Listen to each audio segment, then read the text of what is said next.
John D. Rockefeller.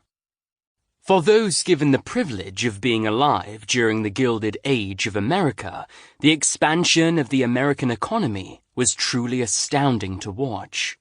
With Cornelius Vanderbilt controlling the monopoly on the waterways and Andrew Carnegie operating the steel monopoly, many wondered if there was another monopoly to be controlled in America. The answer to this came in the form of John D. Rockefeller, oil tycoon and the product of an upbringing that focused on hard work and treating everyone with fairness. Through calculated business transactions and a strategy founded on risk and reward, John D. Rockefeller became America's richest businessman and the first billionaire in the history of America. However, while the wealth of John was enough to warrant a second glance into the life of the industrialist, John found his true love in dispersing the wealth amassed during his lifetime. With John being able to retire at the age of 56, the final 41 years of his life would be spent investing his wealth back into the American culture. With the aid of millionaire friends from the Gilded Age, John created a blueprint of philanthropy that would be followed by future generations and bestow aid on the common man. Through the efforts of John Rockefeller, the first charities and organizations designed to provide scientific research via funding from philanthropists were created. Despite the marring wounds stemming from the allegations of collusion in the early 1900s, John's contributions to America varied from employment to philanthropy, ultimately culminating in his legacy. Through the life of John D. Rockefeller, one can learn that there truly is no greater joy than bestowing wealth to those not as fortunate in the world. John Rockefeller was born into the family of William and Eliza Rockefeller in July of 1839 in the small city of Richard, New York. Growing up, John was the second oldest of his 5 siblings and enjoyed the camaraderie of the close relationship he had with his brothers. While John's mother was a religious Baptist, his father was not as upstanding, referred to locally as the conman or Devil Bill. His reputation with the locals fluctuated between being a freeloader when he was not interested in taking advantage of his friends and a regular con artist when his few friends were unwilling to bail him out of his many debts. During his years of employment, Bill was busy being a lumberman before adopting the trade of a traveling salesman. While Bill tried to work honestly and described himself as a botanic physician, the opportunities to be dishonest as a traveling salesman were too much for Bill to handle, and soon he was selling elixirs with no medicinal value. During John's youth, he rarely saw his father, and during the few times the family was together, John remembers his father even stooping to take advantage of his own family. According to Bill, "I cheat my boys every chance I get. I want to make 'em sharp." While Bill's cheating was hardly the root of John's future success as a businessman, he did learn how not to act from his father's ways, something he referred to as diplomatic honesty within the corporation. Adding to Bill's reputation as being a con artist, he also left his wife briefly following the birth of his daughter Lucy and had a child with his mistress, Nancy. While Bill would come back and apologize for his infidelity, he would later leave his wife again following the birth of John and father yet another child with Nancy. All throughout this, Eliza, John's mother, continued to try to make some semblance of a home despite her husband's infidelity. Eliza, a faithful supporter of her local Baptist church, raised her children to attend church faithfully. In addition to raising her children in faith, Eliza also taught her children the principles of frugality, while being thrifty. In his biography, John recalls, "From the beginning, I was trained to work, to save and to give." While growing up, John had always been eager to help his mother, regularly taking extra chores around the house as a help to his mother. To help ease the financial burden imposed on his mother, John made money whenever he could, becoming a regular fixture at the local farmers' market as he sold turkeys. Though the childhood of John was rough and tragic at times, the trials laid the foundation of hard work John would use later as a businessman. With Bill's father regularly having to move from place to place due to his dirty ways, John and his family became accustomed to the rigors of moving almost yearly. While the first couple of moves did not stray far from New York, Bill was soon on the run from the law, and the family was forced to move to Strongsville, Ohio, where John would spend the remainder of his youth. In Ohio, John attended Central High School in Cleveland, simply because the school was free. Following his graduation, John began attending Folsom's Commercial College, where he enrolled in a business class for 10 weeks. While he was without a father for most of his youth, John took the instruction of his mother to heart and preserved an attitude of being inquisitive while remaining obedient. While still in high school, John found that he held a passion for music, a passion that he always thought would lead into a musical career. After John graduated from his 10-week course in business, John was hired as a bookkeeper at Hewitt & Tuttle, a commission firm located in Cleveland. Despite the many days of working longer than the typical 8-hour day his peers were working, John loved his employment at Hewitt & Tuttle, describing his excitement for all the methods and systems of the office. His mother was delighted to see him so excited about his work, and in addition to loving his work, John was a talented mathematician, a trait that would become invaluable during the later years of his life as a businessman. John's employment paid him 50 cents a day, leading to a salary of $50 for the initial 3 months he was employed at the firm. John held few goals other than working hard and living a long life of 100 years. Additionally, John often stated that his greatest goal in life was to make $100,000 and invest it later. Following 4 years of working at the commission firm, John decided he was prepared to begin his career as a self-employed businessman. So he established a commission business with his partner, Maurice B. Clark. In just the first year of the company's existence, the duo raised over $4,000. 4 years later, the business had gathered over $400,000 in profit. For John, the business marked the first of many successfully capital investments that would only grow from that point on. During this time, John's brother, Frank, was fighting in the Civil War, leaving John to tend to the family and ensure they were taken care of. Additionally, John made contributions to the Union's war efforts and hired the soldiers who were not fighting to help on his farm. John was a staunch supporter of Abraham Lincoln and firm in his belief that slavery was wrong.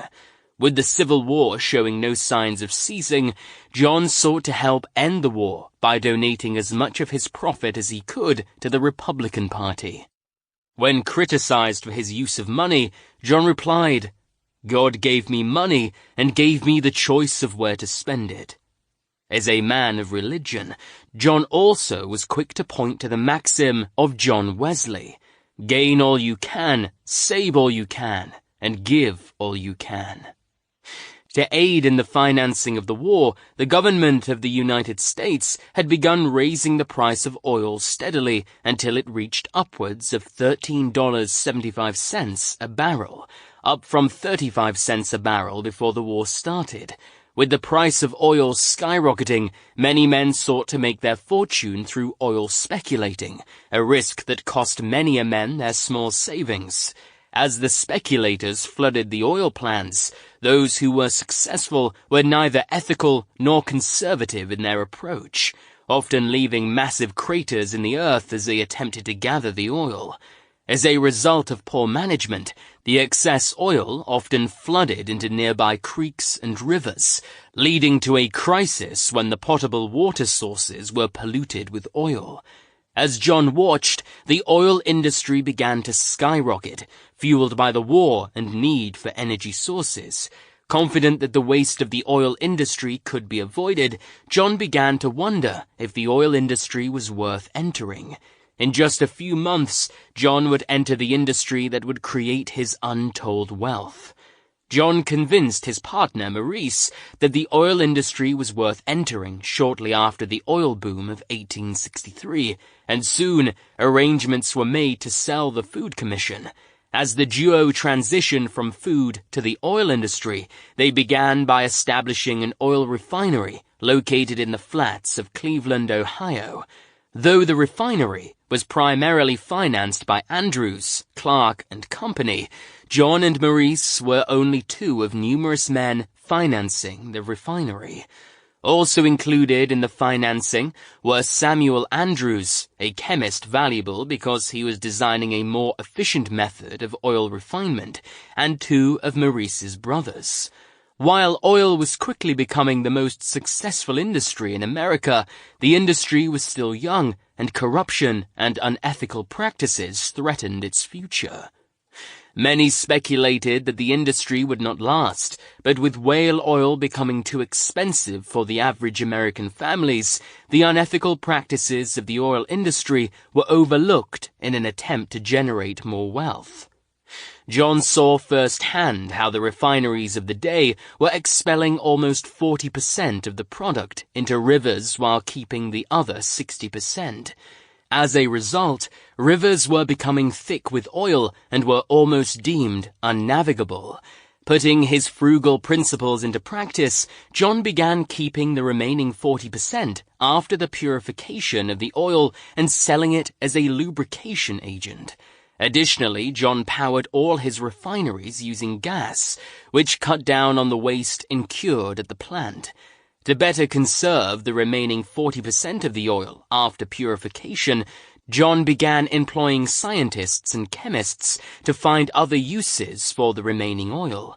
After only 1 year of this practice, the scientists discovered ways to convert the remaining oil into petroleum jelly, paraffin wax, and tar. Of these three products, the tar proved to be the most successful, with many gas companies requesting tar as a foundation for their roads. To further reduce costs and create more vertical integration, John hired his own plumbers full-time so that the company could lay the pipes for oil without having to hire separate plumbers each time. For John, his success in the oil industry was contingent on one thing: how low he could reduce costs. Fortunately, John would have great success reducing costs, spelling good fortune for his future in the oil industry. As John's costs continued to decrease and his plants continued to grow, John began to wonder how much he could save by creating his own oil barrels. Soon, John was picking out his own lumber for the oil barrels and personally overseeing their production. Upon completion of one shipment, John found that he had reduced the price of a single wooden barrel from $2.50 to 96 cents. As the Civil War drew to a close, the oil industry saw no negative impact from this action, but rather a surge in the demand for oil.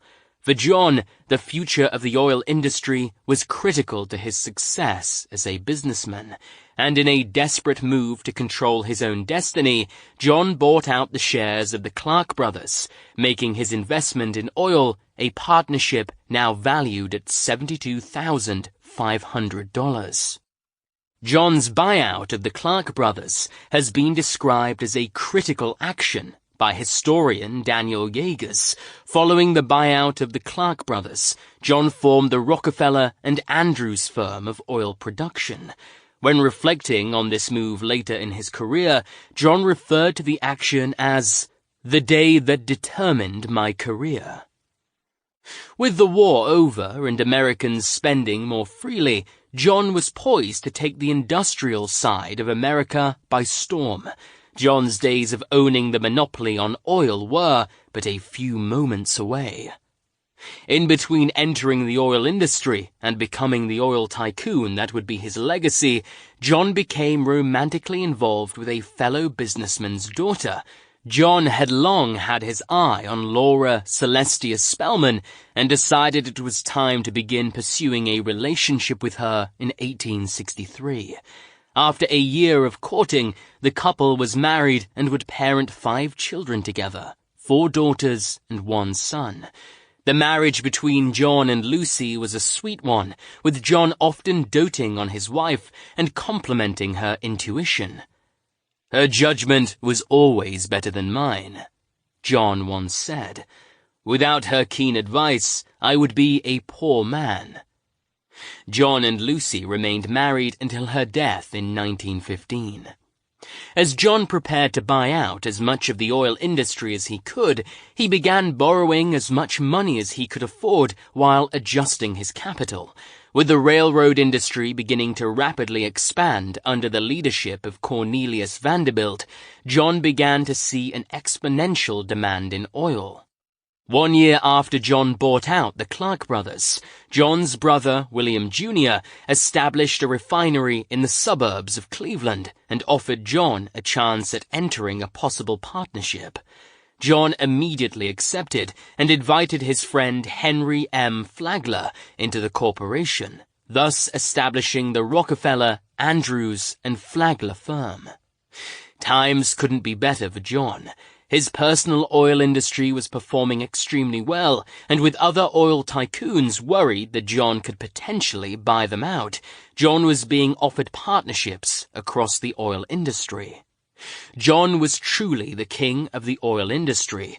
As 1868 neared its end, John had instilled his frugal leadership upon the new oil refinery, and was now a partial owner of Cleveland's 2 largest refineries.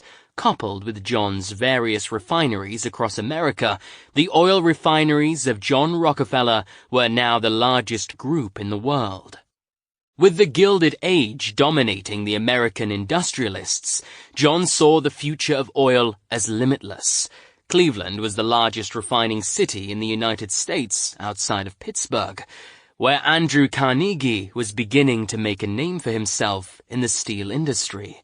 With the oil industry booming, it was found that the United States was exceeding the demand of oil by 3 times. In 1870, John decided he was ready to be the sole owner of the oil industry, so he demolished his firm, Rockefeller, Andrews, and Flagler, and established Standard Oil in Cleveland, Ohio. While it would have been very easy to lay still and simply maintain the success that he had been enjoying of late, John continued to refine his methods of productivity, applying every principle of frugality he had learned as a child. In his own words, "The principles of frugality that I learned as a child laid the foundation for the success Standard Oil saw during my career." With John undercutting the price of any competing oil industry, John made Standard Oil the most profitable corporation in Ohio and the largest supplier of oil and kerosene for the United States. Unbeknownst to John, his competitive pricing in the oil industry was causing a ripple effect to the railroad industry. With oil prices being so low through Standard Oil, the railroads were able to purchase their oil and kerosene at the same prices, shifting the competitive edge from ticket pricing to amenities on the train. To maintain their competitive forces, some of the railroads formed a collusion of sorts and provided discounted freight charges to oil companies that were interested in shipping bulk orders. Standard Oil capitalized on this special deal and began shipping its oil through the South Improvement Company. As the largest client through the South Improvement Company, Standard Oil was given priority on any shipment and in return gave the shipping company stock options for their services.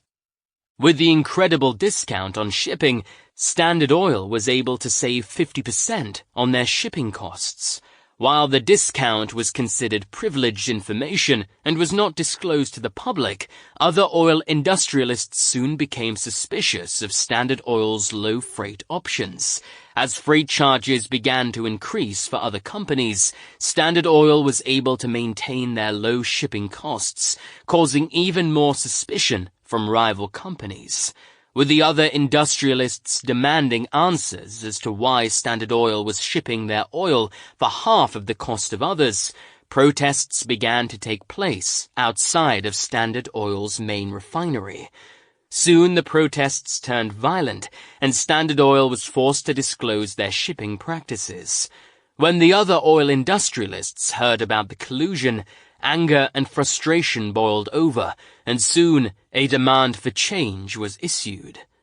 As a charge was formed by the leading oil refinery in New York, Charles Pratt and Company, the opposers to the collusion, were soon rewarded for their efforts, and the railroads were forced to reduce the exorbitant discount offered to Standard Oil. Soon the legislature of Pennsylvania backed Charles Pratt and Company, and the charter with which Standard Oil was able to enjoy reduced shipping charges was revoked. Despite the negative ending of the moment of success, John's efforts at reducing costs had led to a reduced price on kerosene and oil for the American people during the short period. Prior to the collusion, only wealthy Americans were able to afford the luxury of oil. With the reduced shipping costs, John had provided a means for Americans to procure more oil than before and at a cheaper cost. As the 1880s progressed, oil would become a staple of the American life, a staple that was delivered by the sacrificial efforts of John Rockefeller. With John in the press for his efforts to lower costs for the American people, Standard Oil continued to see extended success. John continued to practice his most trusted method of diversification, buying oil refineries that were struggling due to their own inefficiency, and then revitalizing the company through implementing his own management and financial practices. Such methods allowed John to experience the financial success of the company, success that had been buried under years of mismanagement or dishonest practices. Despite the hailstorm of media that followed his last attempt at creating a collusion with the South Improvement Company, John continued to attempt secret discounts and undercut his rivalries in the shipping and oil departments. This mass operation culminated in what historians have now nicknamed the Cleveland Conquest, or more commonly known by John's rivals as the Cleveland Massacre.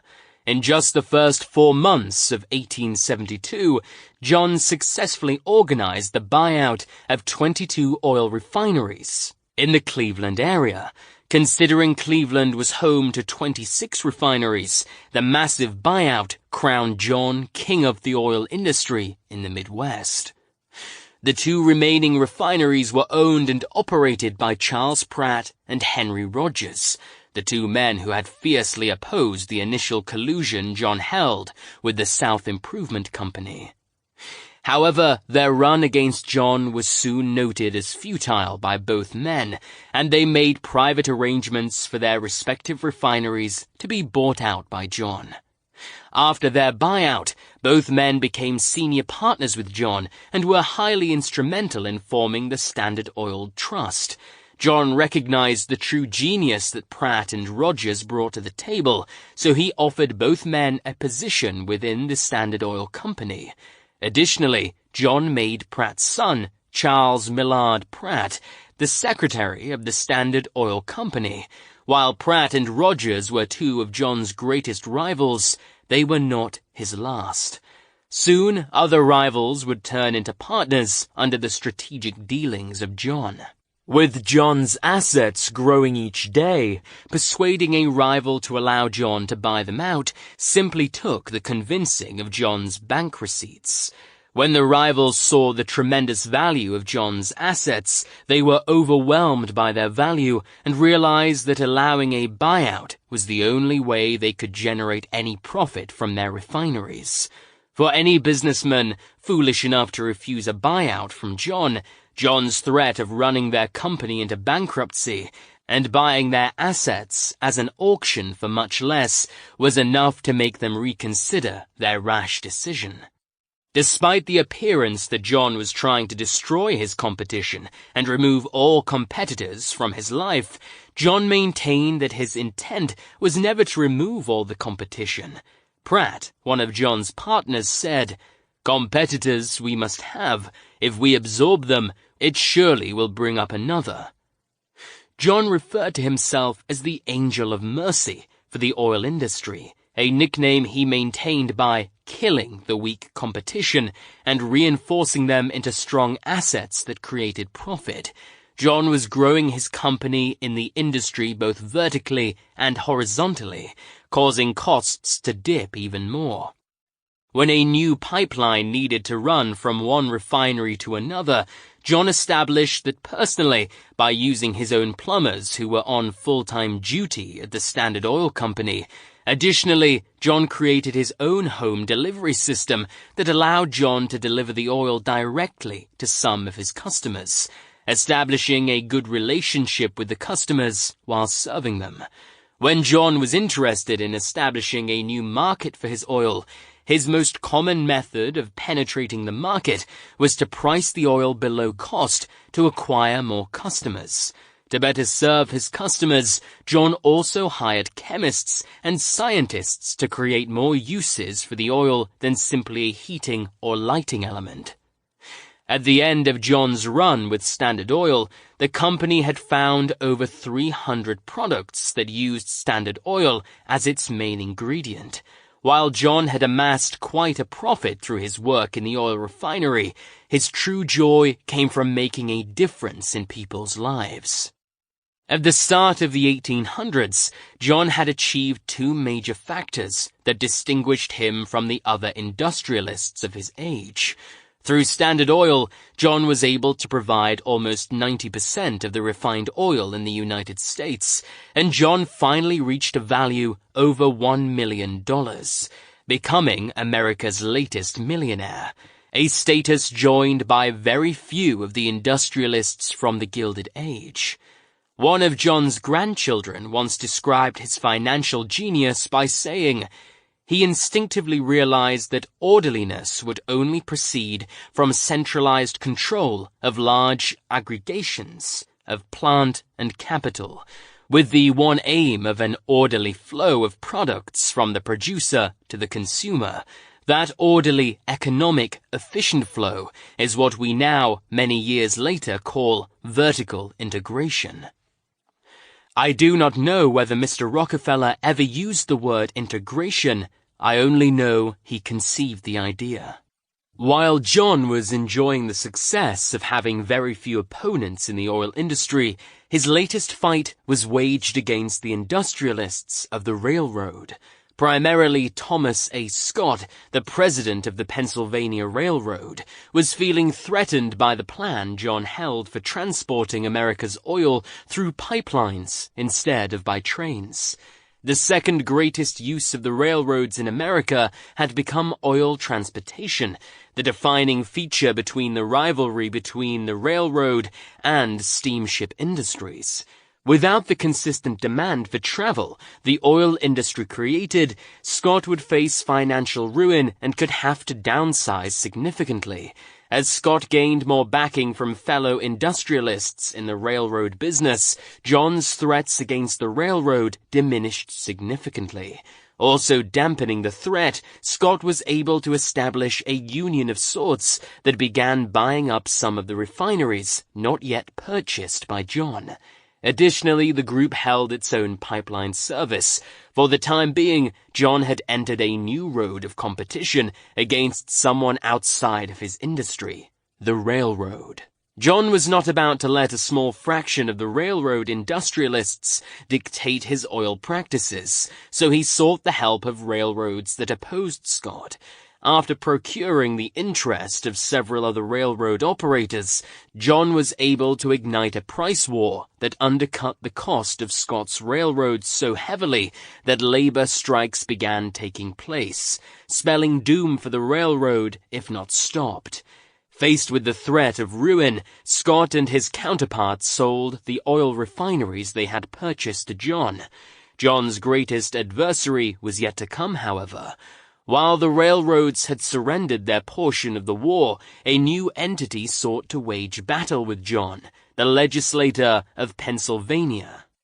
Concerned that John was guilty of unfair trading practices, the Commonwealth of Pennsylvania charged John with monopolizing the oil trade in 1879. The charge, though fought by John, was followed by other states, leading to a series of lawsuits against Standard Oil. Through all of this, John continued to purchase the smaller oil companies, despite being under fire for his actions in Pennsylvania. Enduring sleepless nights, followed by days of anxiety in court, John's monopoly on oil had come with a severe price tag. In a memoir written later by John, he recalled, "All the fortune that I have made has not served to compensate me for the anxiety of that period." John had enjoyed a life of fast-paced business transactions, followed by luxury, but was now experiencing the animosity that comes towards those of significant success. John was quickly becoming acquainted with those who hated his success and sought his demise. Unfortunately for them, John was far too big of a target, and his fortune would pay off the lawyers that would continue to bail him out of the trouble and lawsuits that were becoming a presence every day of his life. John's life of no enemies had come to its end. However, the fortune John was enjoying would not see its end and would only continue to grow. Standard Oil was continuing to eat its rivals up with buyouts and was growing to own the trade of oil. At the end of the 1880s, Standard Oil was privy to 90% of the trade market in the oil industry of the United States, far beyond what constituted a monopoly on trade. Such was the same tune in the kerosene industry. Standard Oil had successfully completed a vertical integration system, allowing it to have dominance on every aspect of kerosene production. The wells, trucks, factories, and workers were all controlled by Standard Oil, allowing John to have complete control of the cost from the ground to the customer. Such practice had become common for John and was becoming the trademark of the Rockefeller companies. While Henry Ford established the assembly line, John D. Rockefeller mastered and introduced the world to vertical integration. John actually went as far as to avoid using wholesale resale on his kerosene as well, utilizing a home delivery system straight from his refineries. Over the existence of Standard Oil, the price of kerosene would drop by over 80%, a testament to the vertical integration. With the dropping prices came increased controversy from the competitors of Standard Oil. The lawsuits continued to pile up against the rising company. However, the lawsuits continued to be dismissed, the judges unable to find any unethical or dishonest business practices in Standard Oil. John's practice of undercutting the competition's pricing and establishing private trade agreements continued to drive the company upwards and the competition away. However, soon the competition would take a different route in exposing their discontent with the monopolizing company. With the courts disagreeing with their allegations of violating laws against colluding to make a monopoly, the competition of Standard Oil began taking their complaints to an arguably more powerful entity, the media. Among the greatest media outlets to take up the cross of the competitors was the New York World. In an expose that attempted to rip Standard Steel apart, the New York World labeled Standard Oil as the most cruel, impudent, pitiless, and grasping monopoly that ever fastened upon a country. Such a label would have been damaging to any other company, but Standard Oil had developed a trust with its clients, a trust that could not be marred by a mere article outlining allegations of impudence. When asked what he thought about the comments towards his company, John replied, "In a business so large as ours, some things are likely to be done which we cannot approve. We correct them as soon as they come to our knowledge." John's reply was not a confession of guilt, but rather a confirmation to his clientele that he still cared about their interests as much as he cared about the progress of his own company. At this time in the United States, the differing states' legislature lacked unity, making it very difficult, if not impossible, for a corporation to be located in one state and own a factory or refinery in another. With John being the center of attention in both federal and state legislature, John felt it best to not push the boundaries of the law by incorporating in another state. To ease this burden, John began the practice of owning several corporations at once, under different leadership in each state. This lack of centralization seemed unruly, but was pure genius by John and his lawyers. To create some semblance of unity, John's lawyers created a trust that funded the entirety of the various corporations. While the various corporations were independently operated, all the finances were both drawn from and deposited in the same trust, the Standard Oil Trust. To keep with federal regulations, John assigned 9 different trustees to aid him in his management of the trust, which consisted of 41 companies operating across the United States. This trust provided the competition fodder for their latest attacks against John, and the media was not far behind in their own efforts to expose John as a fraudulent miser. Complicating the issue, the few oil companies that were not attacking John, and a few that were, began capitalizing on John's idea and took it further than the legal boundaries allowed. This caused more anger from the public and fueled the fire against Standard Oil. However, the lawyers of Standard Oil continued to succeed as much as the company and the unbeatable nature of the company only grew. Standard Oil had grown to be as big as they come regarding company profit and success. While Standard Oil was becoming the most feared company of the United States, John was growing to be the most revered businessman of his time. Anyone needing proof of his greatness need look no further than the financial records of Standard Oil. Historians now recognize John Rockefeller as being the greatest industrialist of the Gilded Age, simply because he found a resource, revitalized the method with which it was purified, and delivered it to the public, both meeting a need and providing a luxurious life for himself. By the year 1885, Standard Oil had become anything but standard, with over 20,000 oil wells to its name, connected by over 4,000 miles of private pipeline. Little doubt was left in the minds of the world when surmising as to whether Standard Oil was the most successful corporation during the Gilded Age. Additionally, Standard Oil was home to over 5,000 tank cars for transporting the oil and had over 100,000 employees. The only corporation that employed more people was operated by Cornelius Vanderbilt on the Eastern Coast waterways. While Standard Oil had entered the 1880s with almost 90% of the world's soil market, competing oil industries found out how to consolidate their companies and created more oil, rounding out Standard Oil's production to almost 80% of the world's market share. As John watched, his dominance on the oil industry slowly began to shift downward. Notably, the Standard Oil Trust began to decline from its perch atop the oil industry. Once John had dreamt of being the sole provider of oil to the world, a bona fide monopoly on what was becoming the world's most important ingredient of energy. However, with the entirety of the world's oil refineries against Standard Oil, the success Standard Oil had become accustomed to began to decrease. While Standard Oil was still the primary source of oil for the world, customers who could bargain with the other oil companies began using the geographically sound resources for their own oil. Finally, after one final attempt to buy out the remaining oil refineries, John accepted the fact that he would never own the monopoly on oil. In his autobiography written after his retirement from Standard Oil, John recalled, "We realized that public sentiment would be against us if we actually refined all the oil." John recognized that while owning the entirety of the oil industry seemed to be a financially sound decision, he would lose the support of his greatest ally, the customer.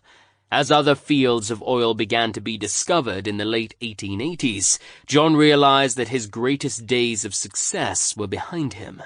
Standard Oil would continue to amass more assets than John could diversify, but the amount of success Standard Oil had once known would never return to the company.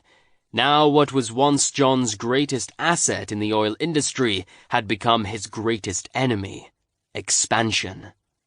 John Rockefeller was not about to allow the existence of new oil companies threaten his multi-million-dollar asset.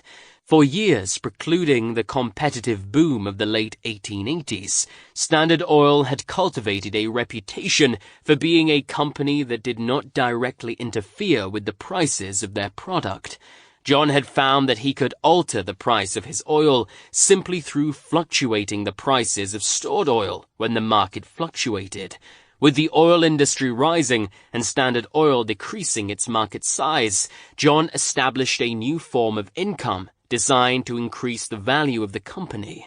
By issuing certificates that represented the value of the oil stored in the pipelines, John was able to receive more value for his oil, even the value of the oil not yet sold. The certificates were tangible and could be traded amongst the different holders of these certificates. With these certificates, John had created what historians document as the first oil futures market. The market of certificates for the oil created a flurry of activity for Standard Oil, with the certificates dictating the market value of the oil. What was designed to generate more cash flow for a company seeing a reduced market share effectively created one of the first controlling elements of the stock exchange. As other industrialists saw the success John had from the issuing of the oil futures, they too began issuing certificates, allowing stockholders to own facets in multiple companies.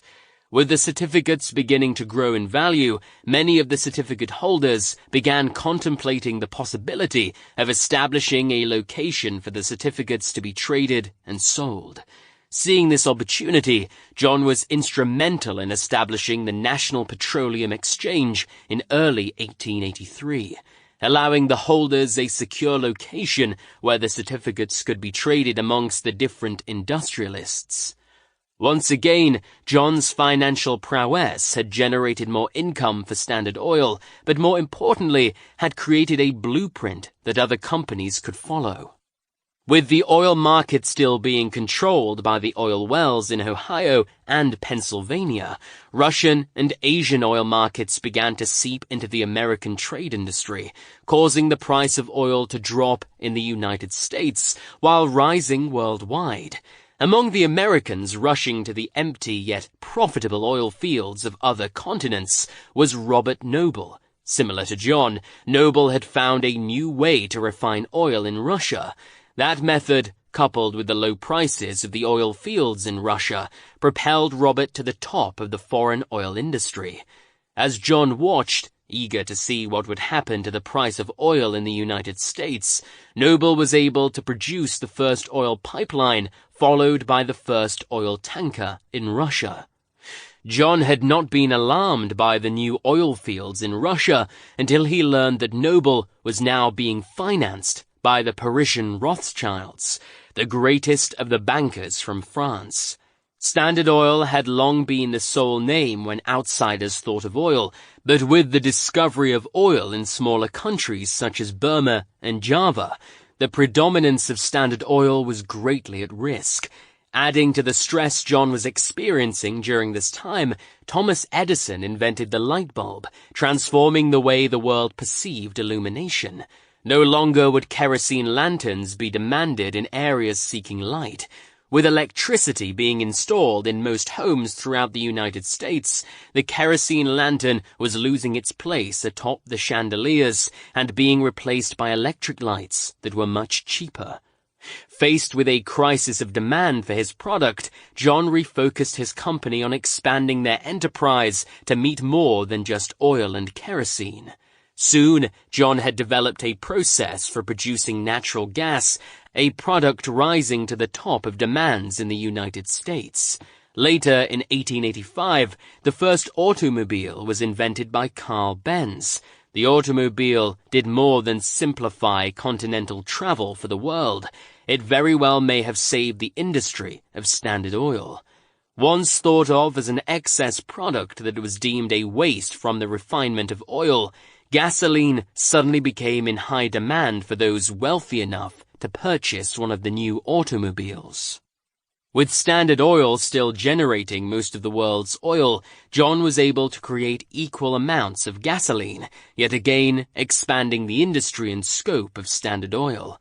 For John, crisis had been averted, but he was smart enough to know it would show its face again. The only question was, when? John decided his corporation needed a more central location close to the other industrialists. No location was closer than New York City, so John moved the corporate offices of Standard Oil to 26 Broadway in booming New York City. New York City welcomed the mogul, and soon John was regarded in high respect as a citizen of New York, privy to the business transactions of the city. After establishing his residency near the mansions of fellow businessman William Henry Vanderbilt, the eldest son and heir to the wealth of Cornelius Vanderbilt, John began expanding Standard Oil even more. While living among the residents of New York City, John became a magnet for charitable philanthropy, though he turned down most opportunities to give, being more focused on his wealth and work than anything else. However, the calls for aid were also accompanied by an equal number of threats against the well-being of John, his family, and Standard Oil. While John was regarded highly by most citizens, many workers who lost their jobs after a Standard Oil buyout were highly offended by John and considered retribution their only hope at righting the wrong. These threats did little to stop John, and he continued to use the train of New York City for his daily travel downtown to his office. Threats against John and his family were commonplace, but soon John's greatest threat would not be mankind, but rather the federal legislature. New laws were being enacted that would threaten the prosperity of Standard Oil. Congress was beginning their effort to better control the well-being of corporate America, and part of that effort involved establishing the Interstate Commerce Commission in 1887. This new organization was dedicated to ensuring that all freight was charged equally and no underground deals were going into place, deals that would aid the larger oil industries while lowering the price of oil nationally. While the Interstate Commerce Commission greatly affected the above-ground travel of Standard Oil, most of the oil from the corporation was transported using the private pipelines it had created so many years earlier. Because of this, Standard Oil was able to bypass the restrictions being imposed by the Interstate Commerce Commission. However, a greater cause would soon threaten the well-being of Standard Oil. Congress was also monitoring the financial status of every major industry in the United States, namely the corporations who owned a majority of the market share. To battle the corporations close to creating a monopoly on a certain industry, Congress established the Sherman Antitrust Act in 1890, an act designed to facilitate more competition between rival industries, thus lowering the price of the product in that industry. The status quo of Standard Oil was progressive, largely the result of years of being the sole firm trusted within an industry. However, the Sherman Antitrust Act was currently flaming its way through the unions of America, with Standard Oil in its sights. After 2 years of successfully evading the state's legislators as they sought to enforce the Sherman antitrust laws, John was finally caught by the legislature of Ohio and forced to remove the Ohio location of Standard Oil from the trust. Helplessly, John watched as corporate Standard Oil was separated from the Ohio Standard Oil. While Standard Oil could heal from this minor wound, the days ahead were filled with more separation so great that eventually Standard Oil would be completely dissolved. The days ahead looked grim for John and Standard Oil, but for the time being, John was interested in expanding yet again. Filled with a Midas touch of sorts, John refused to allow the threats of the Sherman antitrust law affect his enterprise, and soon John was establishing transportation for the steel industry. As John sought penetration into the market of the steel industry, his fight became against neither the government nor the common man. This time, John faced off with fellow industrialist Andrew Carnegie. Carnegie had long held the monopoly on steel production, and ironically would face allegations from those seeking to enforce the Sherman antitrust law against him as the allegations against John mounted. The feud between Carnegie and John began to increase and was soon the drawing board for numerous political cartoons each week. John saw that there would be no profit from attempting to penetrate the steel market, so after months of losing money, John refocused on the oil industry, an industry that was beginning to become far more competitive than John had ever experienced. John spent the last part of 1899 buying into as many leases on oil fields as his profit could handle.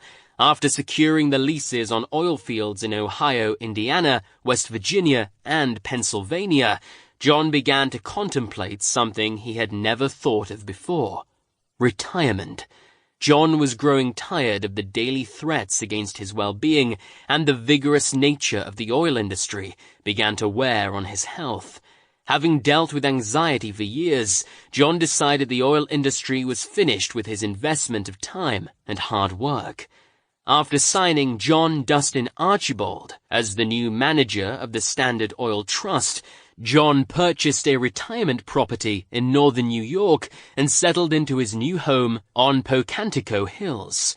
Soon John was busy with the life of a luxurious retiree, going out for daily golfing outings and taking bicycle trips with his fellow businessmen. The life of a daily businessman had finally ceased for John Rockefeller. Following John's retirement from the oil industry, U.S. Steel sought the few assets in steel that John still held onto through his trust. After being presented a deal by Henry Clay Frick, John agreed to turn over his steel assets to U.S. Steel if he was compensated in the form of stock options for U.S. Steel, and was placed on the board of directors of U.S. Steel along with his son, John D. Rockefeller, Jr.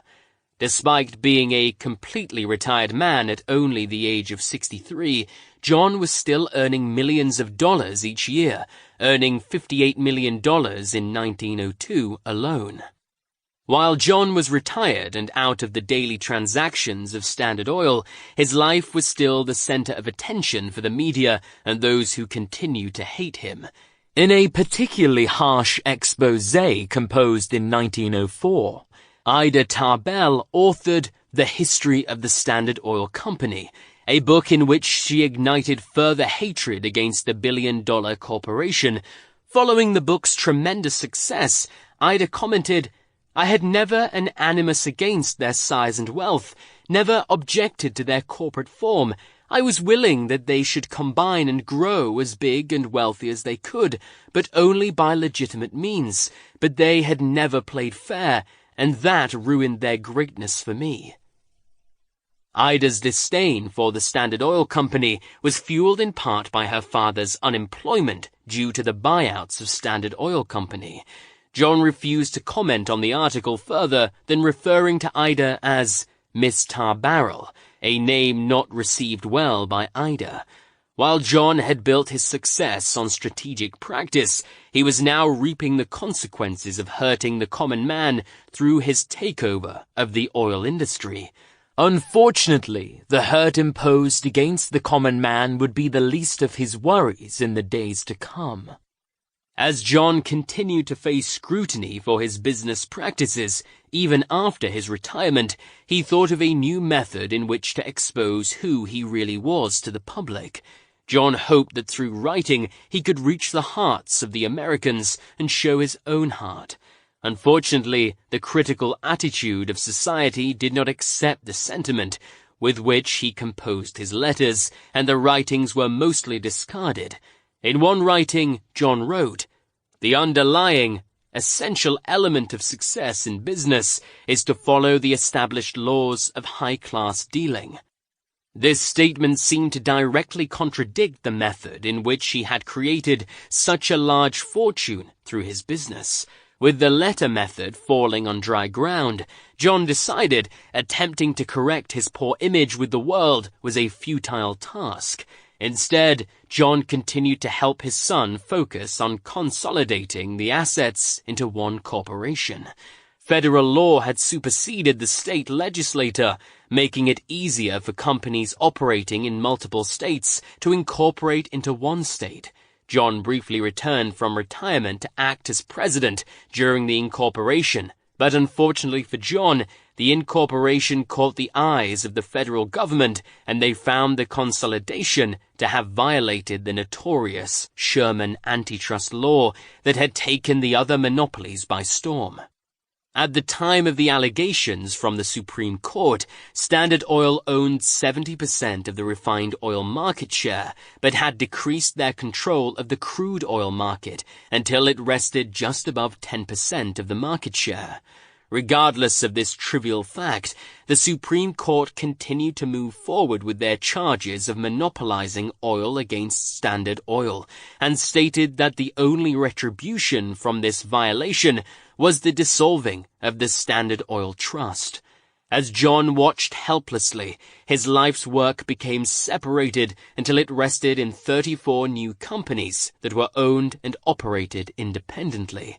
Standard Oil maintained its significance by assigning the word standard to every one of the new corporations. But to John, the interference by the United States government had cost him his pride and joy. Many of the corporations that were created because of the forced dissolving still last to this day. Among the more prominent survivors are ConocoPhillips, ExxonMobil, Pennzoil, and Amoco. Though John had lost his corporation, the offspring of his mother corporation would survive well past the death of their creator. With the dissolution of the Standard Oil Trust, John was reimbursed for his financial hold on Standard Oil through additional shares in the new separated corporations. When Standard Oil was forced to dissolve, John held almost 25% of the total stock of Standard Oil. While the dissolution of Standard Oil seemed of a negative atmosphere to John, the financial gain of the dissolution was far beyond what any financial analyst could have predicted. In just weeks after the separation, John's worth skyrocketed to almost $900 million, while the worth of all the Standard Oil corporations combined vaulted to 5 times than the original. While John despised not being in control of the centralized company, the added value seemed to lessen the blow, albeit still leading to disappointment for John. In the days following John's official retirement, the millionaire near billionaire began a new life of financing loans for companies that were struggling. The only catch for a John D. Rockefeller loan, the corporation must allow John D. Rockefeller Jr. to come in and apply his managerial prowess to the company to ensure that the company rise from the pit of debt, never to return. Among the companies who allowed such a loan was John Cleveland Osgood from the Colorado Fuel and Iron Company. Osgood was facing bankruptcy if he did not receive a significant loan, and his only hope was the management and financial backing of Rockefeller. John D. Rockefeller Jr. began analyzing the financial records, and after appropriating the necessary funds where needed most, the Colorado Fuel and Iron Company was able to maintain its success and return from the brink of disaster. In return for their efforts at managing the company for Osgood, the Rockefeller duo received the most profitable of the company's subsidiaries, the Colorado and Wyoming Railway Company. Even in his retirement, John could not pull himself away from the thrill of managing finances and making money. Aptly spoken by John, "I do not think that there is any other quality so essential to success of any kind as the quality of perseverance. It overcomes almost everything, even nature." John refused to give up his quality of perseverance, and because of that, his legacy was still taking shape. Though the majority of his worth had been created, John would begin filling in the smaller portions of his fortune, creating a wealth that would soon be returned to the world. John entered the world of philanthropy in a somewhat uncharacteristic method. While John held no reins on the work of the various corporations in which Standard existed around the world, he did hold a vested interest in the Colorado Fuel and Iron Company due to his ownership in the Colorado and Wyoming Rail Company. The Colorado Fuel and Iron Company, or CF&I, was the sole producer of the iron that John's railroad used. In 1913, a violent string of protests erupted on the premises of the iron manufacturers of CF&I, fueled by the United Mine Workers, who were angered that they were not being represented fairly by their unions. The protesters soon transitioned from hostile protests to ones that incorporated violence as their main tactic for change. The result was a massive labor strike that became known as the Strike of 1913.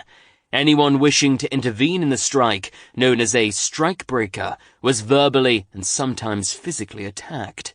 Soon both parties, the strikers and the union officials, were arranging for arms and ammunition to be delivered to their respective locations, spelling the doom of a small yet impending war. With a threat against the safety of the innocent bystanders, the National Guard was deployed to keep the situation under control. However, tragedy struck when the National Guard clashed with strikers at a tent city in Ludlow. Most of the strikers' families were living inside of the tents, and after a brief altercation, fire was set to some of the tents, resulting in the death of 15 women and children. The massacre became known as the Ludlow Massacre and brought about high reform within union representation of the mine workers. The massacre cost CF&I a substantial amount of revenue, and the company was forced to shut down their mines. With many of the mine families homeless, John Rockefeller saw an opportunity to invest some of his wealth, this time investing it in the families without homes. After meeting with members of the Colorado legislature, John founded the Rockefeller Foundation, a relief program designated for the families without homes. The Rockefeller Foundation would prove to be highly instrumental in housing the homeless families and would exist well beyond the days of simply making a difference in Colorado. Today, the Rockefeller Foundation is headquartered in New York City and continues to aid families in need. Despite the generosity of John through the foundation, the public opinion soured significantly through the Ludlow Massacre. Convinced that John's greed had once again led to the loss of innocent lives, much of the public in Colorado resented John's lack of interference during the beginning stages of the protest. A dejected John left Colorado to return to New York, his money still going to help the homeless families. The public of Colorado had made their sentiment clear. They were interested in John's wealth, not his genius or business transactions. Though John had begun giving to charity when he was only 16, his charitable contributions had neither met the approval of the public nor registered large enough to be in the public spotlight. However, following the incident with the Ludlow massacre, John began devoting more of his wealth to the efforts of philanthropy. At the bidding of his wife, John became the primary donor for the Atlanta Baptist Female Seminary in downtown Atlanta. This seminary was unique because it was designated for African American women. With race relations still on rocky grounds following the Civil War, John's wife saw the opportunity to make a difference in the lives of those hated in America. Considering John was accustomed to being hated himself, the move was well-timed and offered some closure to John as he became loved by the women fortunate enough to attend his university. The college still exists to this day and is now known as the Spelman College. Later, John would further the education of America with a donation of $80 million to William Rainey Harper as the man attempted to resurrect a small Baptist college in Chicago. Today, the University of Chicago has John to thank for its resurgence. While John was becoming dedicated to the needs of American education, he was also sympathetic towards the affairs of his mother's religion, the Baptist faith. During his later years, John would be very instrumental in donating as much money as needed to the efforts of the American Baptist Foreign Mission Society as they attempted to establish Bible colleges in the Philippines and Asia. Due to the philanthropic efforts of John Rockefeller, the Central Filipino University and 3 other Baptist colleges were founded in the Philippines. With John being unable to tend to every request for funding that arrived on his doorstep, he established the General Education Board in 1903 and dedicated the organization to creating more efficient and thorough education throughout all of America. Following the establishment of the General Education Board, John became highly interested in the medical science field and implored where he might be of service financially to the field. One of John's friends, Frederick Gates, was quick to designate areas of the field that were in need of improvement. Due to the efforts of John, the Rockefeller Foundation became one of the first philanthropic organizations that donated money into the medical science field. To further this help, John established the Rockefeller Institute for Medical Research, which would later transition into the Rockefeller University. While busy with educational purposes in the United States, John also became concerned with the unhealthy living conditions in South America. Through the efforts of the Rockefeller Sanitary Commission, the hookworm disease would be completely eradicated from South America. Later, John would create his final philanthropic organization, the Laura Spelman Rockefeller Memorial Foundation, named in memory of his late wife. Through this organization, John designed funding to the area of social studies. Shortly before his death, the foundation would be merged with the Rockefeller Foundation due to financial inconsistencies in the Laura Spelman Rockefeller Memorial Foundation. Historians have made attempts at tallying the amount of money John donated to philanthropy, and by all calculations, John donated over $500 million in his lifetime. Towards the end of his life, John attempted to improve his social image by carrying a pocket full of nickels and dimes with him and passing them out to anyone he saw. Though John entered his retirement as a hated man due to his wealth, he strategically reinvented that wealth into a much greater reward: people. Through the efforts of John Rockefeller, education was transformed in America, and many homeless people were placed into affordable homes. Though delayed by years of business strategy, John's compassionate side finally made an appearance at the end of his life, just in time to be the capstone of his legacy. Through a life of anxiety, John became a victim of depression, suffering from its claws as a 50-year-old all the way until his death. Furthering this depression, John developed a rare condition known as alopecia. Under this disease, John's body rejected all its hair, rendering John a bald man far earlier than his age dictated. To cover up this oddity, John wore wigs wherever he went. John would suffer from severe ailments throughout his working career, but these ailments were significantly reduced when he officially retired from the corporation.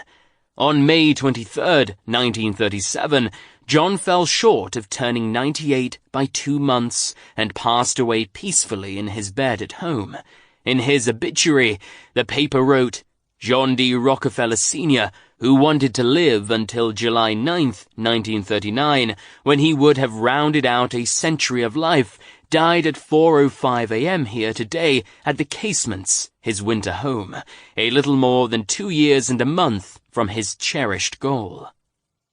John was returned home to Cleveland, Ohio, where he was buried in the Lakeview Cemetery, only a few blocks away from where his initial job as a clerk had taken place. Finally, at almost 98 years old, America's most generous philanthropist of the Gilded Age was laid to rest. When one looks at the legacy of John Rockefeller, they might be distracted by the disdain seeping from the public opinion. However, John lived during a time when luxurious lives in America were rare. Philanthropy was still in its infancy, and the demands of the audience, wanting John to surrender and never buy out another company, simply did not align with the logic of success. John played his cards as an American businessman, dedicated to the American dream. His hard work and anxiety were hardly paid back through his fortune, but John still maintained his workload, convinced that building a wealthy bank account required every drop of his hard work and energy. In his last days, John stated, "I believe in the supreme worth of the individual and in his right to life, liberty, and the pursuit of happiness." John truly embodied these 3 characteristics, and through his example, any businessman in the world can measure his success and compassion with the greatest industrialist of the Gilded Age, John D. Rockefeller. Andrew Carnegie. For those blessed to be born in America, greatness can be achieved through hard work and genius, and all will take a different road to their pinnacle of success. However, the road is significantly steeper for those who were not given the privilege of being born in America. Known to many as the American dream, the promise of success is contingent upon the amount of dedication put forth by the person dreaming of success. The beauty of the American dream is that it applies to anyone willing to work hard in America, not just those born in America. One man who applied the American dream to his success, despite being a foreigner, once was Andrew Carnegie. Born outside of the luxury of America, Andrew refused to allow the hardships of immigration dictate his success. By applying his tireless work ethic and will to succeed in all that he did, Andrew became one of the richest men to grace the United States of America. The life of Andrew Carnegie proves that the American dream is really just the combination of a strong work ethic and strategy that culminates in a life of luxury. While the luxurious life of Andrew Carnegie credits his work ethic as his foundation, his legacy was founded on his tremendous philanthropic efforts. In a day when American literacy was playing second fiddle to the demands of work in the American culture, Andrew Carnegie donated most of his life's wealth to the work of libraries and universities across America and even into Europe. Among his greatest works, the famous Carnegie Hall continues to bear his name and provides a place for musicians of all ages to showcase their talent. Through the life of Andrew Carnegie, one can learn that historical and geographical background hardly dictates success. With hard work and strategic thinking, anyone can succeed in life and make a difference in the world. Andrew Carnegie was born in the small village of Dunfermline, Scotland, to William and Margaret Carnegie on November 25, 1835. Though Andrew was born into a loving home with 2 hard-working parents, his youth was hard. The small cottage Andrew was born in consisted of 1 room that was shared with another family. Inside of this one room, all meals, leisure, and sleeping took place. After Andrew turned 1, his father decided the cottage could not meet the demands of his growing family, so he moved them to a new house on Edgar Street. Andrew's father was employed as a handloom weaver, so most of Andrew's youth was spent moving as his father attempted to meet the needs of his clients. The move to Edgar Street was largely due to a client's request for more damask, a silken fiber. In addition to working as a weaver, Andrew's father was an early advocate for the fair treatment of workmen, often joining protests and marches that carried the cause. When Andrew reached the age of 5, his parents decided he was ready for education. Thus, Andrew began attending the free school in Dunfermline. Perhaps setting the tone for his future years, Andrew's attendance at the free school was due largely to the philanthropic efforts of Adam Rowland. During the years of Andrew's youth, a large part of his influence came from his uncle, George Lauder Sr., an influential political leader in Scotland. George was a heavy reader and introduced Andrew to literature written by Robert Burns. Through Andrew's readings, he became infatuated with the dramatic tales of Scottish heroism found in the stories of Robert the Bruce, William Wallace, and Rob Roy.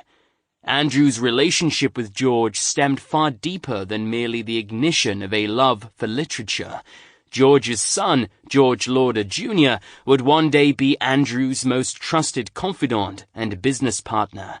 For the time being, Andrew and George were best friends and playmates. For Andrew, the friendship George offered was an escape from the hardships of his youth, a present help he could depend on. While Andrew was masked from the hardships of his youth, the poverty of his parents became more evident as he grew up. After Andrew turned 13, the trade of a weaver had become so impoverished that it was being largely deserted by its craftsmen. While the weavers were suffering, Scotland was suffering as a whole. Famine and poor financial investment had led the country into fierce starvation that was being felt by everyone. With his father's work limited and the value of the dollar decreasing, Andrew watched as his mother took up extra jobs and odd jobs around the community. In addition to selling baked goods at her pastry shop, Andrew's mother gave her extra time to helping her brother in his shoe shop as a cobbler. With his father's work dwindling day by day, Andrew's mother became the primary source of income in the family, a depreciating experience for his father. Despite futile attempts at correcting the financial ruin his family was experiencing, Andrew's father was facing bankruptcy, so he purchased a stake in the American dream, convinced that emigrating to the United States would offer the only method of renewing his family. After emigrating to the United States, Andrew's family settled in Allegheny, Pennsylvania in 1848. Andrew's first impression of America included shock and awe. While Scotland was starving, America was experiencing an industrial explosion complete with financial success and opportunities for everyone. Andrew's journey to America marked only the second time he had deviated from the confines of Dunfermline. The Carnegie family arrived at their new house in late September of 1848, just in time for the beautiful season of fall in Pennsylvania. Of all the American cities Andrew's father had been able to choose from, Allegheny offered the highest chances of employment. Allegheny was exploding at the time of the Carnegie's arrival. In just 10 years, the residency of Allegheny went from a modest 10,000 people to over 21,000 by the end of the 1840s. For Andrew, the move marked a new life for his family, and, more importantly, the beginning of Andrew's investment, an investment in his future as the leading businessman of America. Allegheny, Pennsylvania, was establishing herself as the industrial capital of America at the time of the Carnegie's arrival. As a key city in a state that bordered the East Coast, Allegheny was a large trade city as well. Factories ranging from wool to cloth cluttered the city, while adding jobs across the state. The trademark of quality in the day, made in Allegheny, became so common and popular that other industrial factories began adding the label to their clothes, even though they were nowhere near Allegheny, Pennsylvania. Andrew's father, however, was uninterested in simply working for a factory. His true love was creating fabric and selling it privately. Unfortunately, the factories of Allegheny were not interested in the fabric Andrew's father was creating, which led to George experiencing the same dismal level of success he had found in Scotland. Additionally, George was finding that selling his product door to door was futile. Faced with no income, George began seeking employment at the factories. Around this time, Andrew was also seeking a job to help alleviate some of the financial strain being placed on his father. Finally, after months of seeking employment, George and Andrew were both given employment opportunities at Anchor Cotton Mills. Perhaps leading to their job offer, the mill was owned by Scottish industrialists sympathetic to George Carnegie's plight. Andrew began his work as a bobbin boy, being paid $1.20 a week. By standards of inflation in 2017, Andrew would have been earning $34 a week. Andrew's first job entailed transferring spools of cotton thread for 12 hours a day and 6 days a week. The days were long and Andrew found little time for play, but the added finances helped his family, so Andrew worked with a willing and cheerful spirit. Sadly, George would soon quit his job and return home. For Andrew, seeing his father fail time after time was difficult, but was also instrumental in ingraining the future millionaire with a hardened work ethic. With Andrew's father once again out of work, Andrew's mother once again became the primary source of income in the household. This time, however, George seemed apathetic towards being unemployed. Andrew began seeking employment with greater pay shortly after, and was fortunate to catch the eye of John Hay, a fellow Scottish industrialist in Allegheny, who manufactured bobbins. Andrew's brazen work ethic greatly impressed Hay, causing him to offer Andrew $2 a week at his factory. The raise to $2 a week would have been equal to a pay of $57 in 2017. When pressed for what his thoughts on his initial employment with Hay were, Andrew recalled soon after this, Mr. John Hay, a fellow Scotch manufacturer of bobbins in Allegheny City, needed a boy and asked whether I would not go into his service. I went and received $2 per week, but at first the work was even more irksome than the factory. I had to run a small steam engine and to fire the boiler in the cellar of the bobbin factory. It was too much for me. I found myself night after night sitting up in bed trying the steam gauges, fearing at one time that the steam was too low and that the workers above would complain that they had not power enough, and at another time that the steam was too high and that the boiler might burst. From this recollection, one can see that Andrew was passionate about his work and coupled his hard work with a genuine compassion for others. Whereas most boys his age were concerned with women or being set apart from the common man, Andrew embraced his life of toil with rolled-up sleeves and attempted to be the hardest worker at his factory. 1 year after his family had begun their residency in Allegheny, Andrew took the advice of his Uncle George and sought employment with the Ohio Telegraph Company. After requesting work with the company, Andrew was assigned to the Pittsburgh office of the Ohio Telegraph Company and was employed as a telegraph messenger boy at the rate of $2.50 a week. With the continued pay raises for his continued employment, Andrew noticed something he called the balance of work. The harder he worked, the higher he got paid. While Andrew recognized that this applied only to manual labor, his calling was found in manual labor, leading him to pledge that he would work as hard as he could. To show his dedication to his job, Andrew began the task of memorizing the faces and names of every businessman in Pittsburgh. Because he would deliver messages to virtually every businessman in Pittsburgh, Andrew saw the memorization as an investment in his future with the Ohio Telegraph Company. Additionally, Andrew began immersing himself in the details of his job, going as far as to memorize the different tones of the incoming telegraph messages, so he would know exactly who was messaging at that moment without needing to consult his officers. By the end of his first year of employment with the telegraph company, Andrew could interpret any signal from the telegraph without the aid of his paper slip, making him a very versatile messenger boy. Seeing his dedication to his work, the management at the Pittsburgh office offered Andrew a promotion to telegraph operator, a promotion unheard of for a 14-year-old boy. Since Andrew had to work during the day, he was unable to attend classes at the local school, something he missed greatly, considering his life goals extended further than a telegraph station in Pittsburgh. Andrew's excitement reached a new high when he was informed that local philanthropist Colonel James Anderson had made his 400-volume personal library available to all the working boys of Pittsburgh on Saturday nights after they left work. Andrew had long held a deep passion for reading, so the opportunity to have such a library at his disposal was an early Christmas gift for Andrew.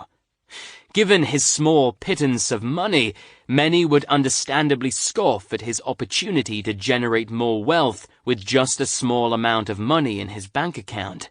However, Andrew did not see his lack of funds as a limiting restraint on his success. While Andrew may not have been able to use his own money to generate more wealth, he soon found the joy and sometimes stress of using other people's money to generate more income. Andrew became a routine borrower and embraced the life of what he called a self-made man. Andrew recognized that his only source of education would come from his own reading, so Andrew began to immerse himself in books on economics and history. The contribution from Colonel Anderson went much farther than simply providing Andrew with a meager education he otherwise would not have had. The generosity of Colonel Anderson laid the foundation for a promise of philanthropy from Andrew. Andrew pledged that, if wealth ever came to me, I will see to it that other poor boys might receive opportunities similar to those for which we were indebted to the noble man. Through a simple gesture to the common man of Pittsburgh, Colonel Anderson was indirectly responsible for the future philanthropy of Andrew Carnegie. Andrew's employment at the Ohio Telegraph Company led to greater opportunities, and soon other major telegraph companies were offering the young man employment opportunities that paid more than his current job was. One such inquiry that greatly intrigued Andrew was a job with Thomas A. Scott from the Pennsylvania Railroad Company.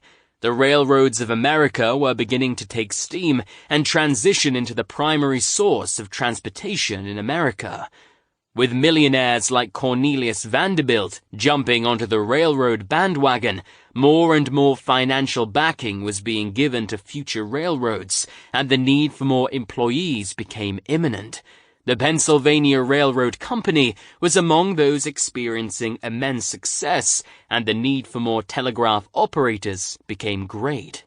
Armed with a new confidence in the railroad industry of America, Andrew accepted the offer from Thomas A. Scott and began working as a secretary and telegraph operator with a pay raise of $4 a week. With the telegraph company being threatened by the emergence of the railroad industry, Andrew saw the railroad industry as having more room for expansion and growth. If there was any doubt or pang of anxiety in Andrew's mind as to whether he had made the right decision, these pangs were extinguished when Thomas Scott offered Andrew the position as superintendent of the Western Division of the Pennsylvania Railroad. Andrew immediately accepted, and at the young age of 24 became the superintendent of the Western Division. For Andrew, the promotion was the reward for a work ethic that was rare. For America, the promotion of a relatively unknown 24-year-old marked the first moments of leadership the future of their philanthropy would experience. The days of being a millionaire were not far from the grasp of Andrew Carnegie. Following Andrew's promotion to superintendent of the Western Division of the Pennsylvania Railroad, Andrew's first act in his new position was to hire the talents of his younger brother, Tom Carnegie. Though Tom was merely a 16-year-old at the time, Andrew was confident he possessed the skills to be his secretary in addition to assuming Andrew's old job as telegraph operator at the station. Andrew's supervisor was encouraged to see the efficiency with which the duo worked each day. Following Andrew's acquisition of his brother, Andrew brought in another member of the Carnegie family when he hired his cousin, Maria Hogan, as a telegraph operator.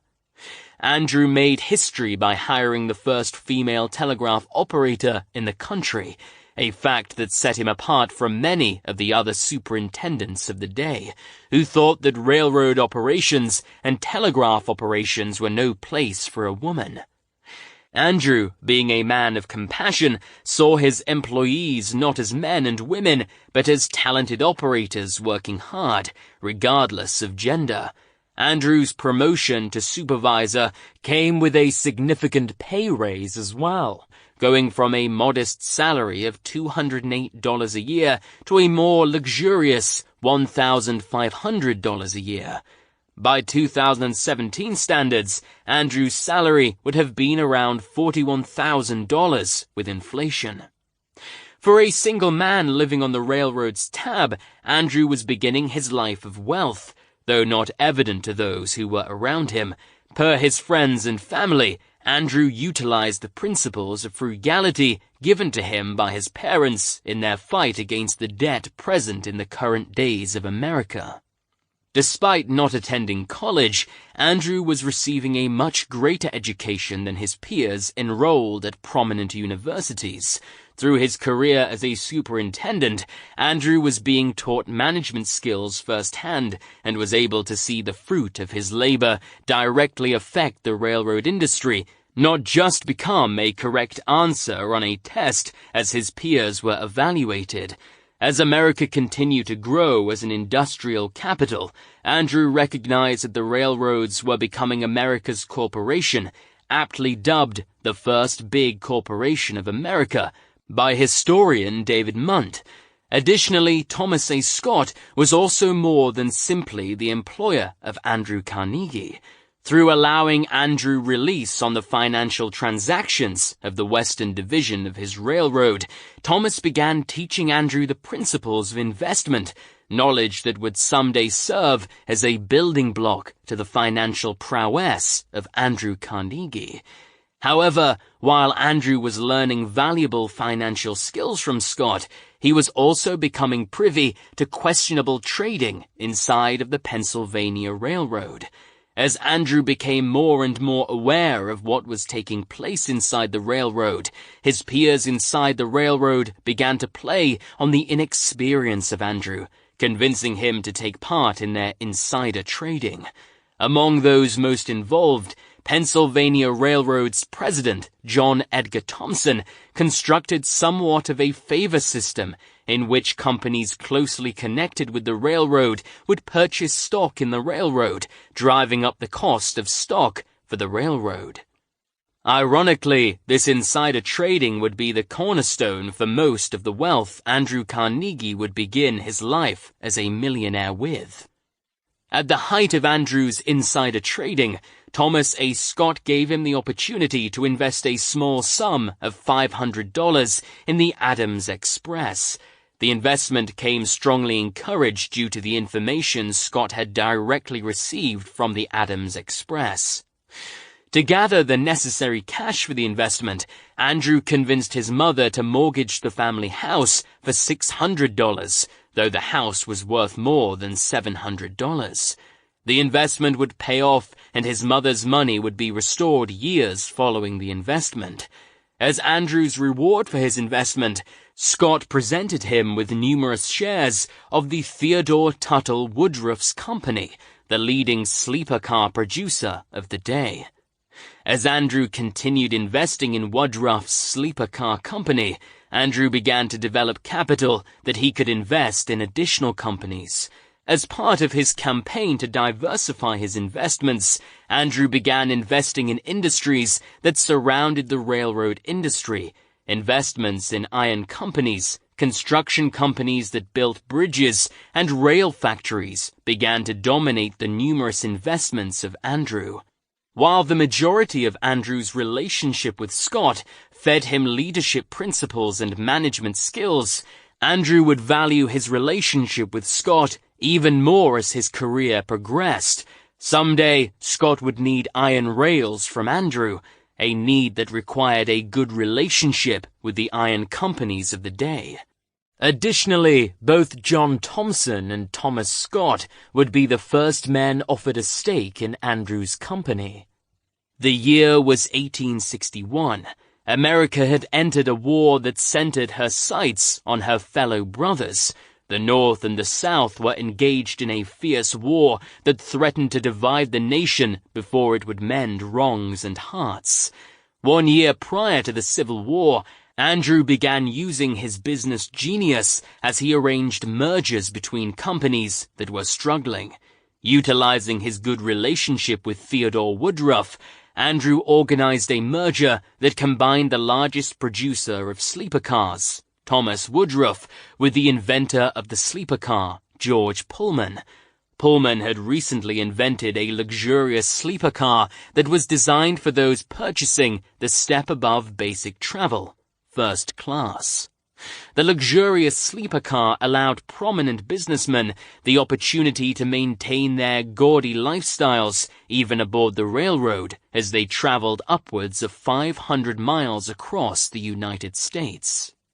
As Andrew continued his employment with the Pennsylvania Railroad as superintendent of the Western Division, the merger between Woodruff and Pullman proved to be a successful investment for Andrew. However, as 1860 turned to 1861, Andrew watched as America became a divided nation. Of particular interest to Andrew, his old supervisor, Thomas Scott, was now the Assistant Secretary of War. As Assistant Secretary of War, Scott was tasked with moving various amounts of Union troops across America to different batteries.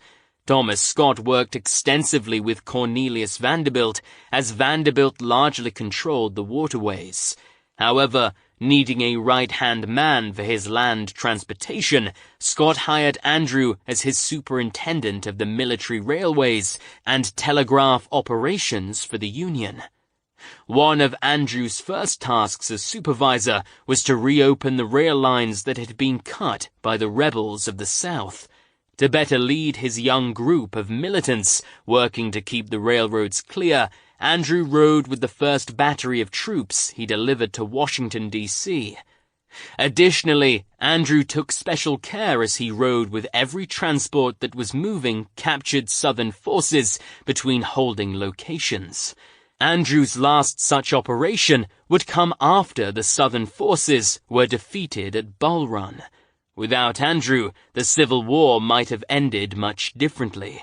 Under his careful supervision, the telegraph operations between batteries went unrestricted and were kept operational for the entirety of the war. During the first days of the war, a telegraph wire had become tangled, leading Andrew to work at freeing it. After much pulling, the wire came free but grazed his cheek, leaving a cut that resulted in a visible scar. When retelling that story later, Andrew would always jokingly refer to that instance as the first casualty of the war. With the Civil War over, life in America turned to restoration and returned to the normal circumstances it had known prior to the war. While the Civil War devastated families and destroyed property, it did leave America with one revelation: the revelation that the industrialization of America had played the greatest role in establishing the success and dominance the Union felt. With the factories of the East Coast at its disposal, the Union was given more freedom and supplies. The South's defeat was due in large part to the lack of supplies. While manpower existed, the supplies simply ran out, forcing the surrender. Andrew was hardly the first to notice this, but he was one of the few who acted upon it. During the war, Andrew began investing in the Story Farm, located on the profitable Oil Creek in Pennsylvania. With the farm residing in the countryside of Venango County, Story Farm was seeing success like none other in the oil industry. Andrew invested a substantial $40,000 in the farm, expecting modest results. However, the farm began to grow, rewarding Andrew luxuriously for his investment. In just 1 year, Story Farm issued over $1 million in cash dividends as the demand for petroleum oil began to skyrocket. With the wells selling in no time, the farm became the center of the oil industry. Oil was integral in the production of any iron products, and such products were integral to the success of the Union in the war. With cannonballs, cannons, ammunition, and gunboat armor demanding the highest grade of iron, the petroleum industry became almost as important to the war's end as the railroad industry was to America. With Pittsburgh sporting more industrial factories than any other large city, the war truly began to revolve around the production of Pittsburgh. Andrew noticed the demand being created for metal, so he led fellow citizens of Pittsburgh in the creation of a steel rolling mill. While this move was made in response to a wartime demand, the fortune amassed from this factory would breed the future of his fortune, and is largely recognized as the source of the fortune Andrew would later enjoy. Andrew was truly becoming the king of Pittsburgh. With the war over, Andrew began diverting his energies away from the railroads and more on the growing ironworks industry. Andrew was becoming famous for deserting a seemingly prosperous industry for one that was doing better, and his transition from the railroads to ironworks was no exception. Among his first investments in the ironworks, Andrew helped found the Keystone Bridge Works, along with the Union Iron Works, both located in Pittsburgh. While Andrew no longer worked for the Pennsylvania Railroad Company, he worked hard to maintain his relationship with Thomas A. Scott and John Thompson, two relationships that would become his greatest allies in the ironworks as he provided them with railroad supplies. In the early days of his transition to ironworks, Andrew sought the help of Thomas Scott again as he pursued contracts for his most profitable company, Keystone Bridge Company. As rewards for their help in accruing new contracts for his iron works, Andrew gave Scott and Thompson stock options in the Keystone Bridge Company.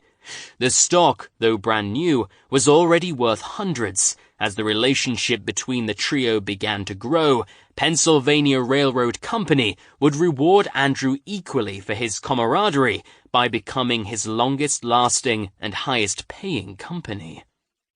While Andrew was growing his connection with the city of Pittsburgh, he began to become a social figure and one that was invited to many illustrious events. While at these events, Andrew was careful to develop relationships that included potential business. A flattering man who possessed charm and wit, Andrew was often the center of attention at such gatherings and was the envy of many Pittsburgh businessmen. However, while Andrew was a businessman and enjoyed few things more than making money, he loved giving his money away just as much. In his autobiography, Andrew wrote an extensive piece that included his reasons for philanthropy. Included in the piece, Andrew wrote, "I propose to take an income no greater than $50,000 per annum.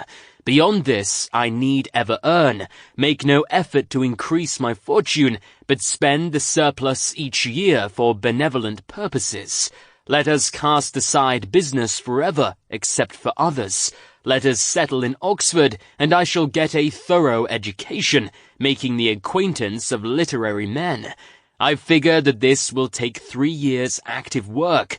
I shall pay a special attention to speaking in public. We can settle in London, and I can purchase a controlling interest in some newspaper or live review and give the general management of it attention, taking part in public matters, especially those connected with education and improvement of the poorer classes.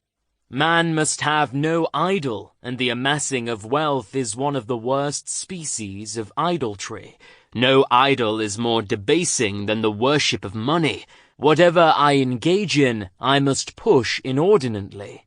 Therefore, should I be careful to choose that life which will be the most elevating in its character, to continue much longer overwhelmed by business cares, and with most of my thoughts wholly upon the way to make more money in the shortest time, must degrade me beyond hope of permanent recovery.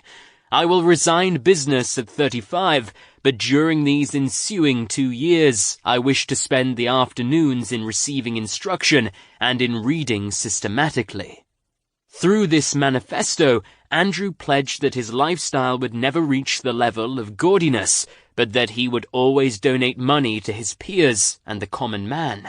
Such heart and an honest outlook on life was truly what made Andrew the contribution he was to the foundation of American industry. Through hard work and generosity, Andrew began leaving the lasting impact on American society he had always sought. For the next 20 years, Andrew began to focus on perfecting the steel industry while also continuing his pledge to philanthropy.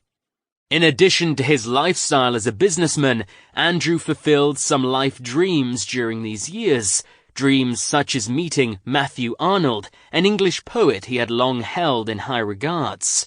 Along with meeting Matthew Arnold, Andrew was able to meet Herbert Spencer and became friends with Mark Twain. Andrew's philanthropic efforts began to be noticed by the public, giving him conversations and friendships with notable Americans and presidents. In 1879, 44-year-old Andrew began giving back to his heritage by donating the necessary funding for the construction of bathrooms for Dunfermline, Scotland. Andrew furthered this pledge when he established the Dunfermline Carnegie Library in his hometown. The library was the first of many that would be constructed from the philanthropic efforts of Andrew Carnegie. Despite being 44, Andrew was unmarried and revealed that he would remain as such for the duration of his mother's life, seeking to attend to her every need. Andrew began caring for her full-time as she aged. In 1881, Andrew wanted to make one last memory that could include his whole family, so he provided an all-expense trip around Europe for his whole family. The trip allowed the family to bond more than before and offered Andrew more inspiration for the future of his philanthropy. As the 1880s continued, Andrew watched as his steel company, Carnegie Steel, was crowned the primary source of U.S. steel in 1885, making it the biggest supplier of pig iron, steel rails, steel armor, and the fuel coke in the world. The company was so big that it produced over 2,000 tons of pig iron each day. As Andrew watched, his monopoly on the production of steel within the United States continued to grow, and consequently, the wealth of Andrew Carnegie continued to grow to new heights each day. As Andrew continued to dominate the steel industry, many began to question how he had risen to such an extensive state in just his first years as president of Carnegie Steel. One factor that greatly aided him in his quest for a monopoly on steel came through a friend of his, Henry Bessemer. Bessemer, a trusted inventor, had created a process for purifying the molten steel that greatly reduced the amount of time in creating steel, while also reducing the cost of creation. Additionally, the Bessemer process allowed for a greater quantity of steel to be created, thus increasing both the quality and the quantity of steel.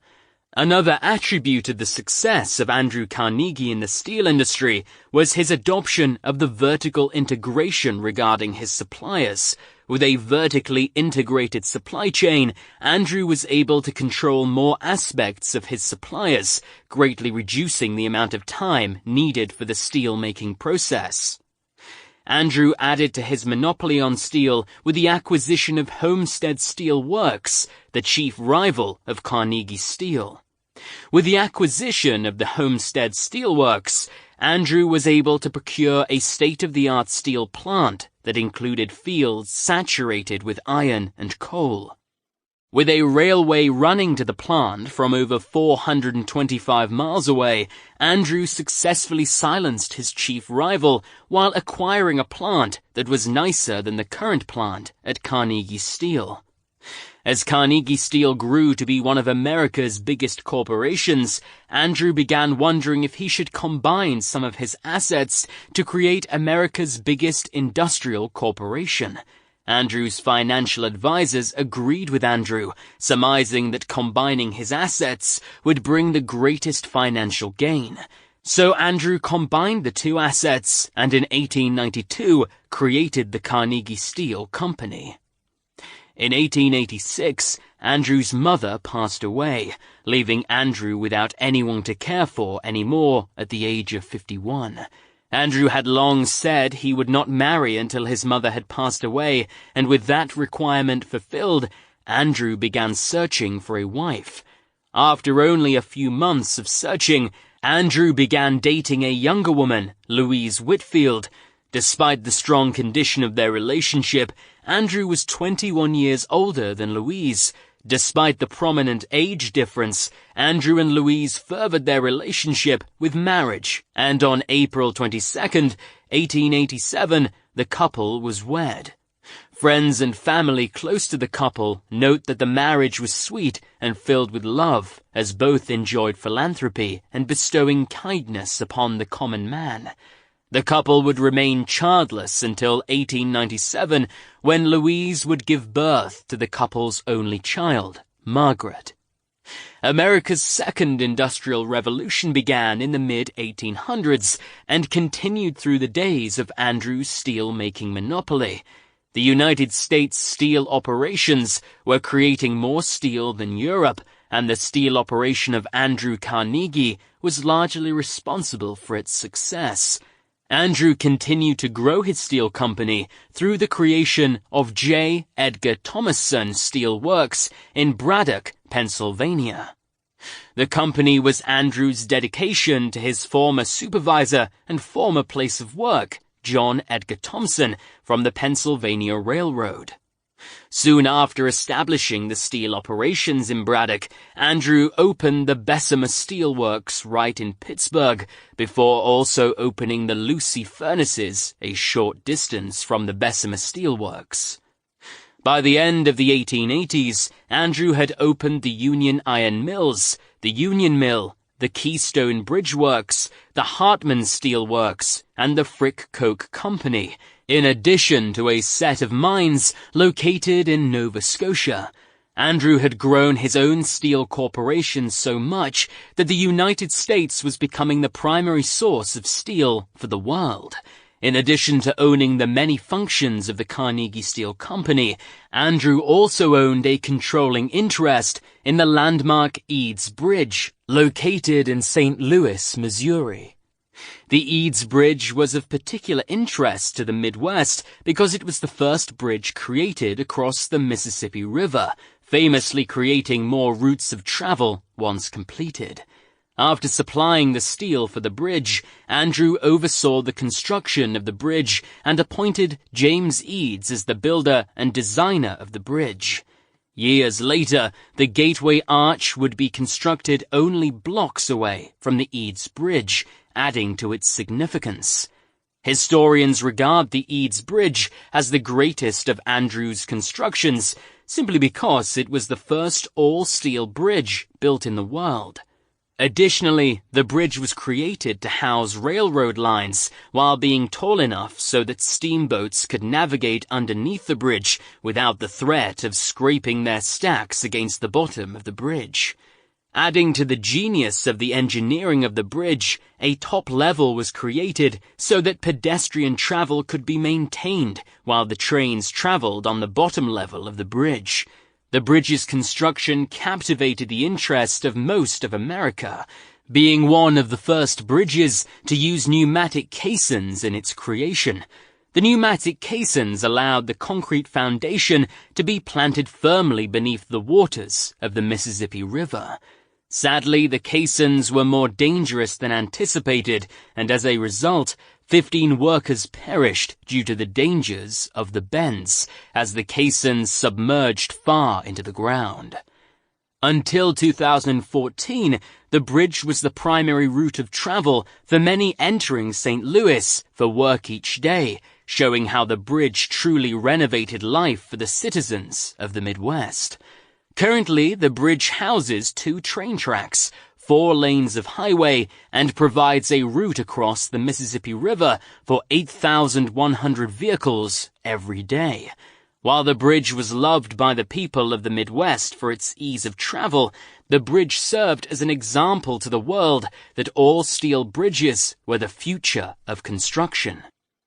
At the turn of the 19th century, Andrew was nearing 65 years on this earth and was beginning to contemplate his options for retirement. If one would recall the manifesto regarding philanthropy that Andrew had written so much earlier, they would remember that he had planned on retiring when he was 35 and entering a life of education and reading. However, work had held a different fate for Andrew, and he enjoyed the management of stock and assets so much that he put off retirement until he neared 65. To make his transition to retirement easier, Andrew began merging some of his assets together while transitioning his stock into joint stock corporations. As Andrew continued to publicize his intentions to sell out his steel corporation, many prospective buyers began to appear, interested in the financial statements of the corporation. Among these, none were more notable or even more fit to purchase Andrew's corporation than John Pierpont Morgan, or more commonly known as J.P. Morgan. J.P. Morgan had taken the finances of America by storm and was considered by many to be the greatest and most important financial dealer in the history of America. Prior to approaching Andrew about purchasing Carnegie Steel Company, Morgan had already arranged many blockbuster mergers. In 1892, Morgan financed the merger of the Thomas Houston Electric Company and the Edison General Electric Company to create the General Electric Company. Later in life, Morgan would be influential in creating International Harvester and the telecommunications giant AT&T. Morgan had long held Andrew as an example to follow and was extremely impressed with the efficiency of Andrew's financial decisions. Most importantly, the way in which Andrew was always quick to diversify his profit. Dreaming as only a financial giant would, Morgan was certain he would integrate the entire steel industry so that he could cut costs even more than Andrew had been able to.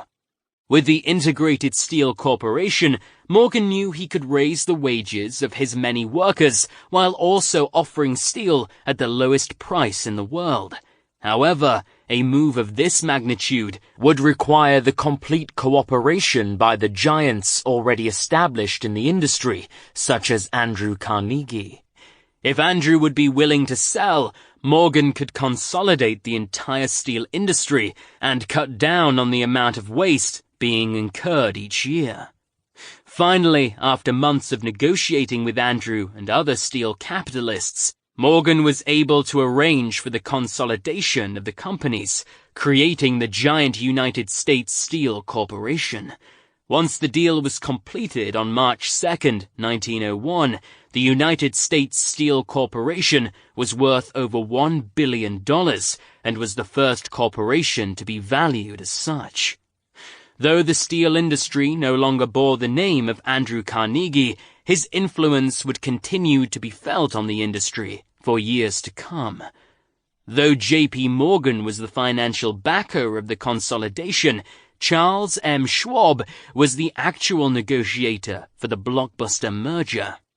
The buyout had taken the stockholders by storm, with it being the largest one in the history of the United States at the time. Stockholders were eager to see how high their shares would skyrocket, and skyrocket they did. The shares were incorporated into a special trust that was created by Morgan and Andrew, the United States Steel Corporation. When the financial statements from the buyout were released to the public, shareholders were shocked to find that Andrew had been bought out for 12 times what the earnings each year for his corporation were.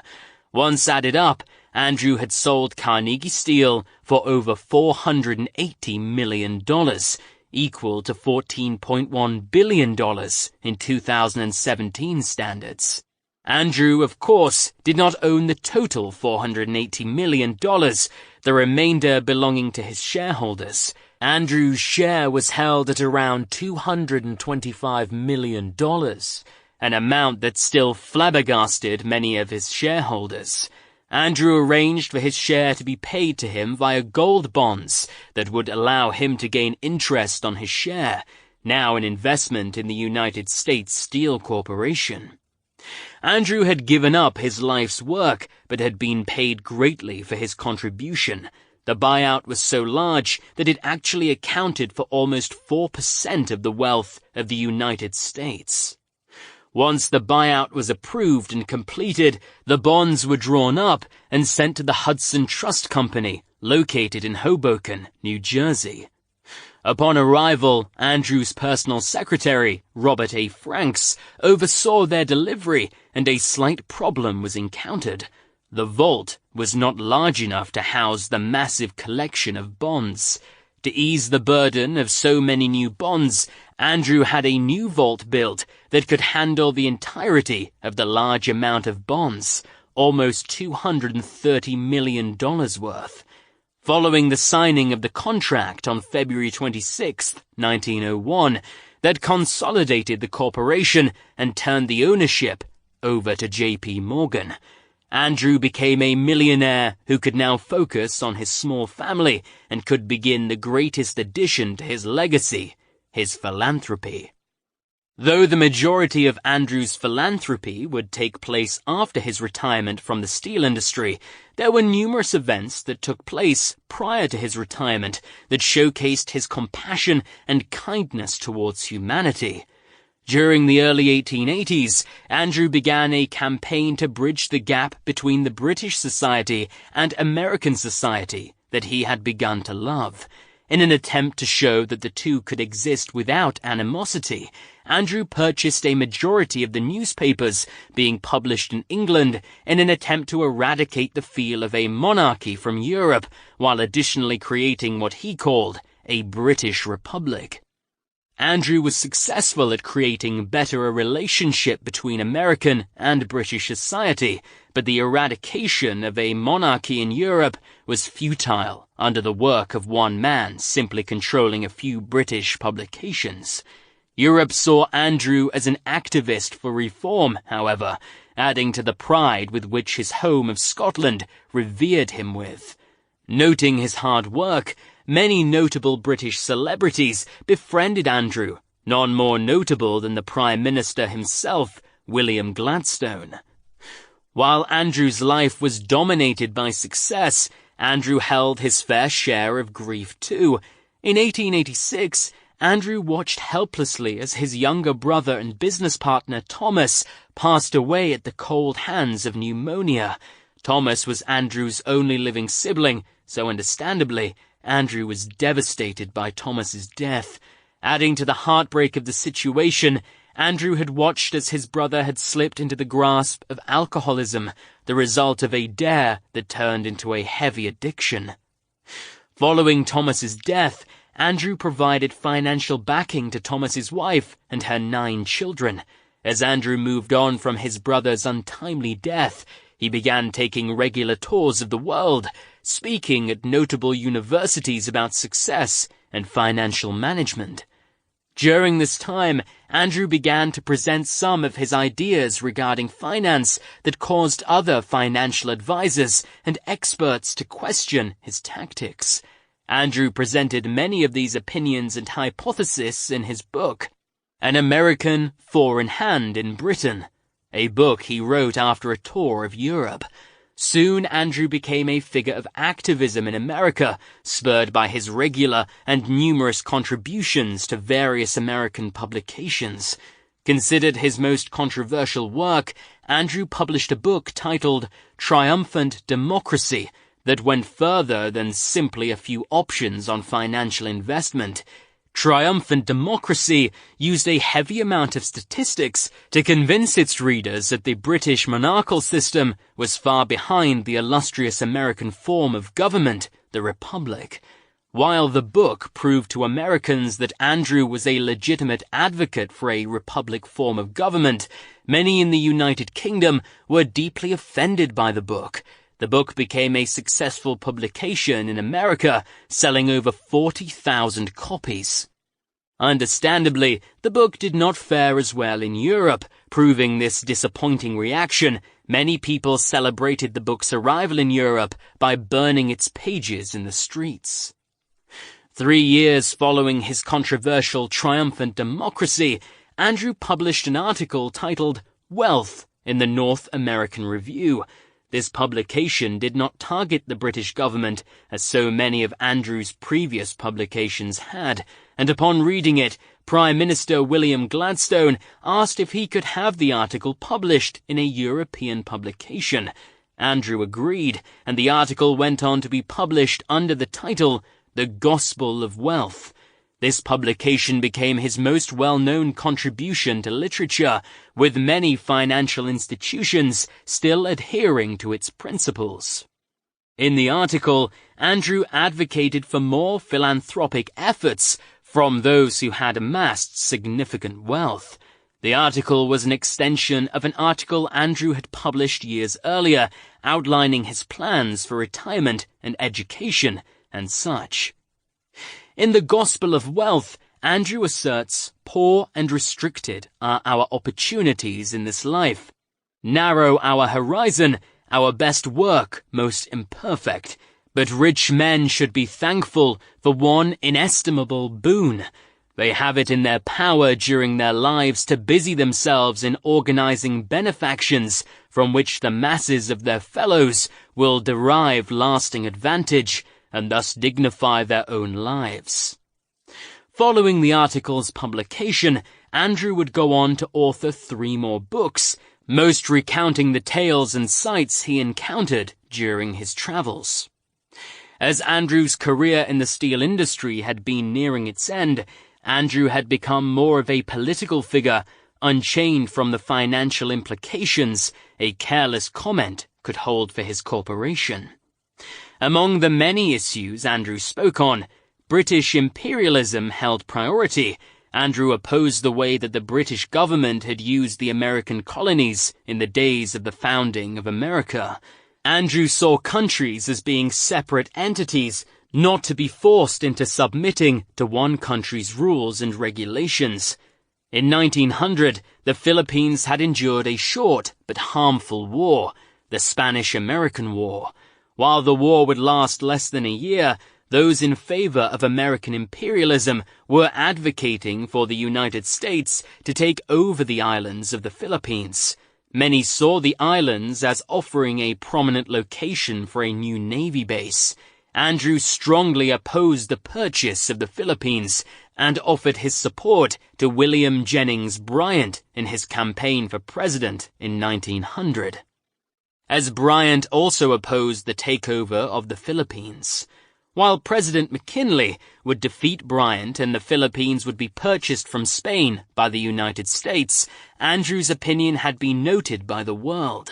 Andrew wished for the independence of the Philippines and would even make a futile attempt at arranging for their independence, offering to personally finance the $20 million deal.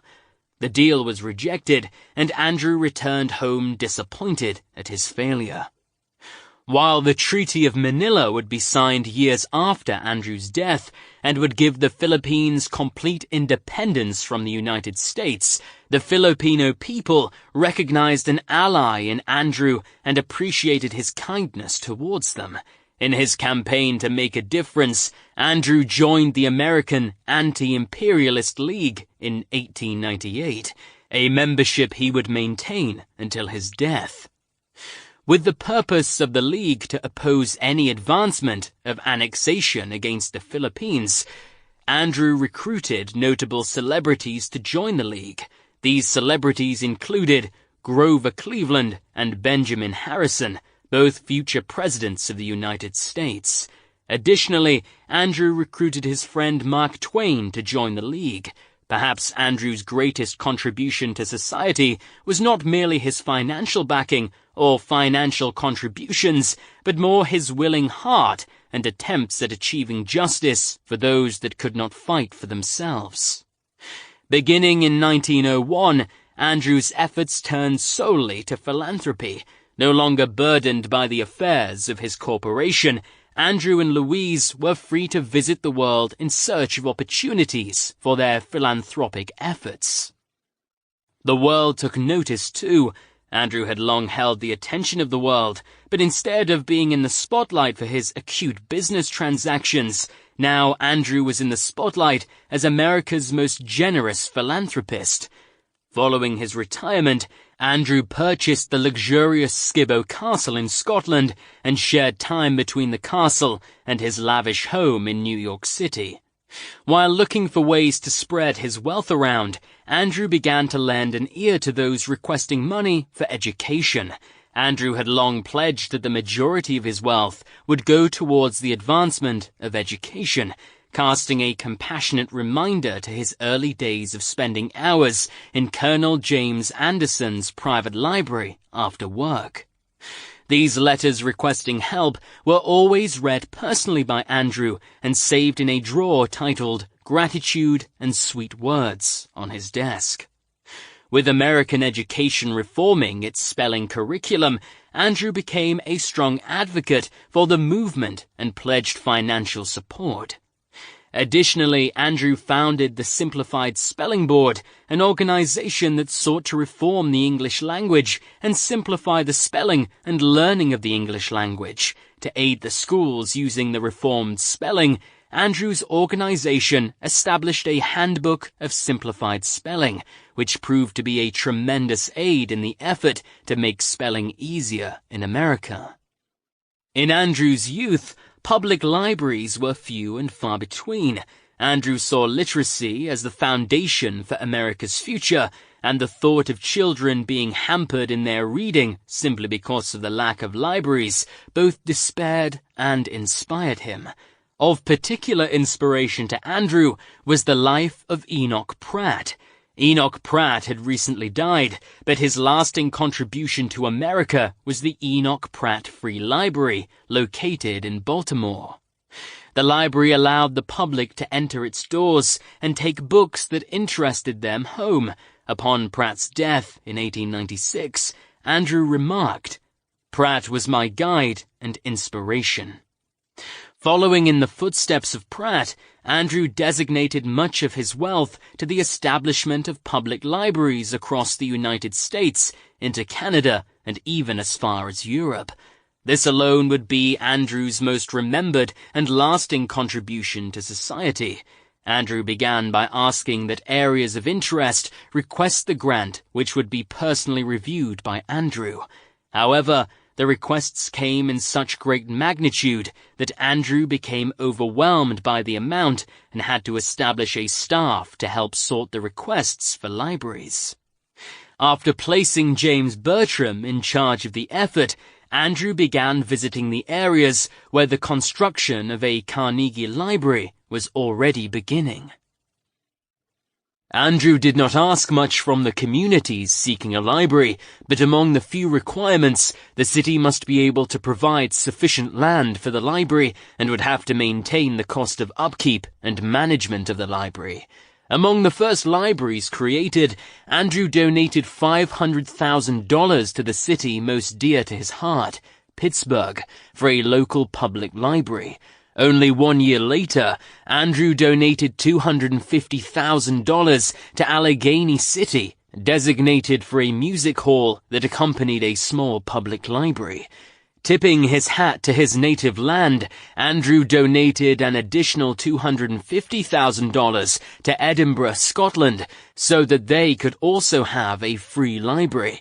Following the completion of the last Carnegie Library in 1923, Andrew's fortune had established over 3,000 public libraries across 47 states, while also covering the continents of North America, Africa, Europe, and Australia.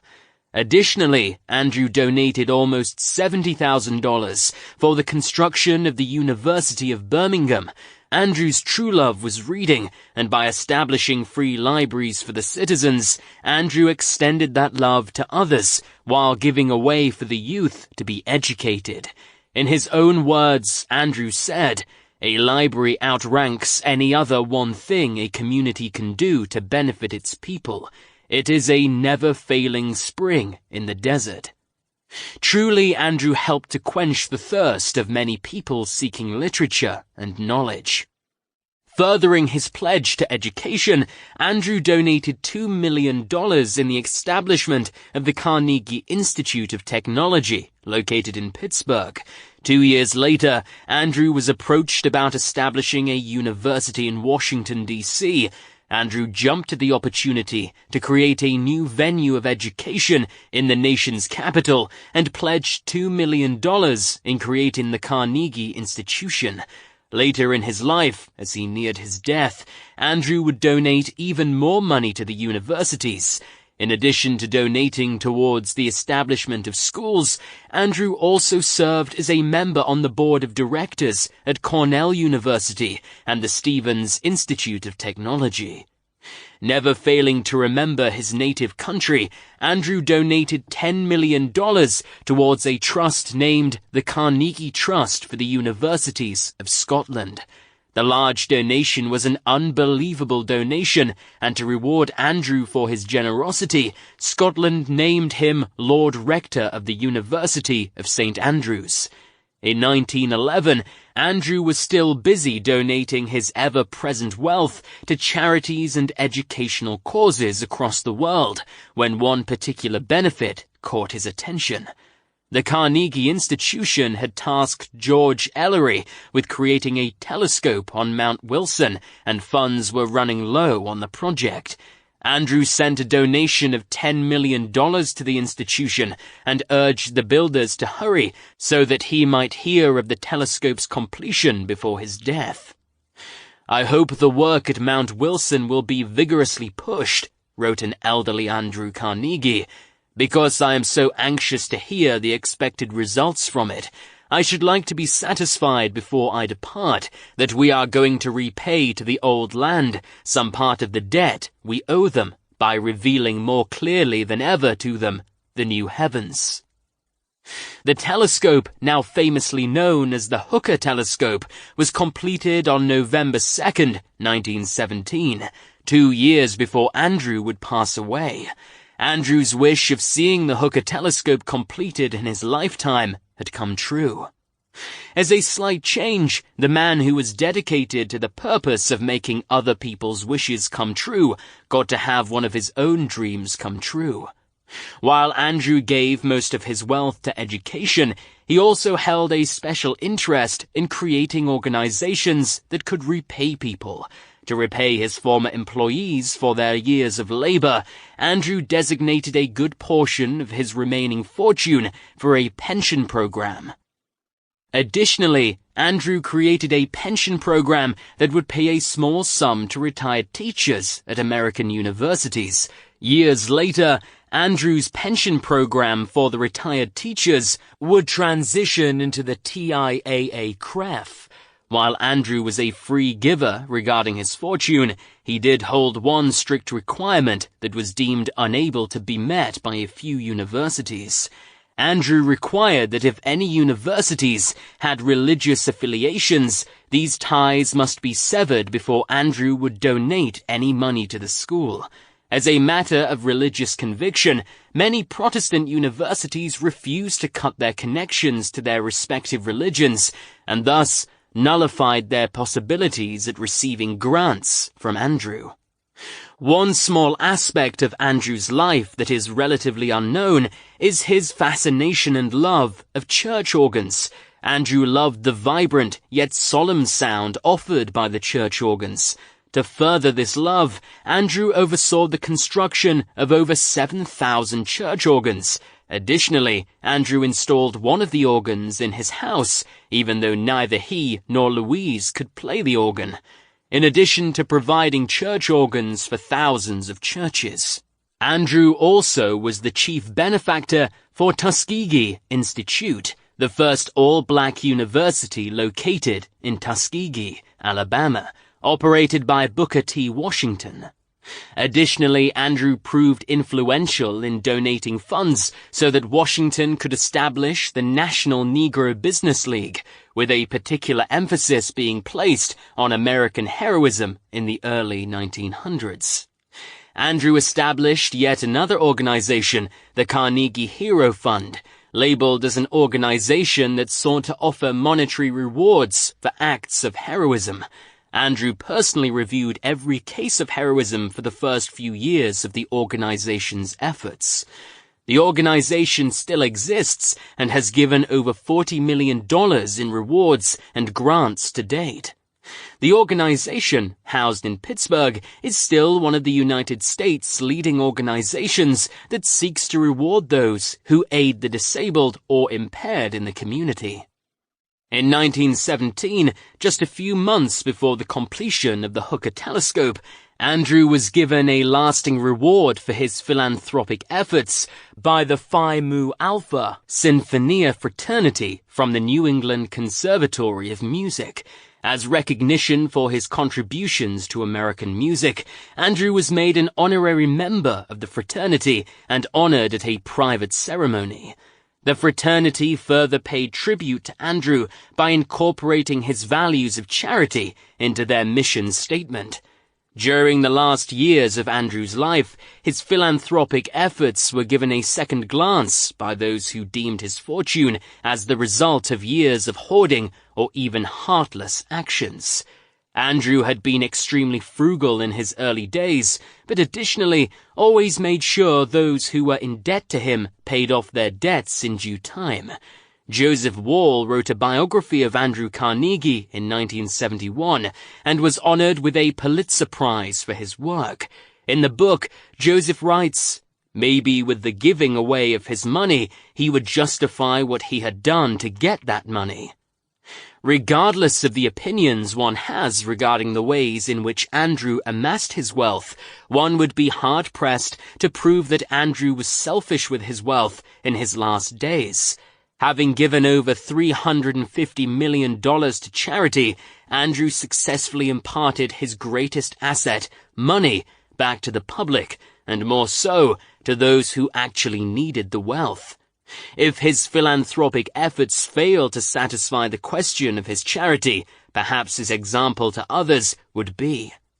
With his article, The Gospel of Wealth, Andrew created more philanthropic efforts and set the example as America's most generous philanthropist during the early 20th century.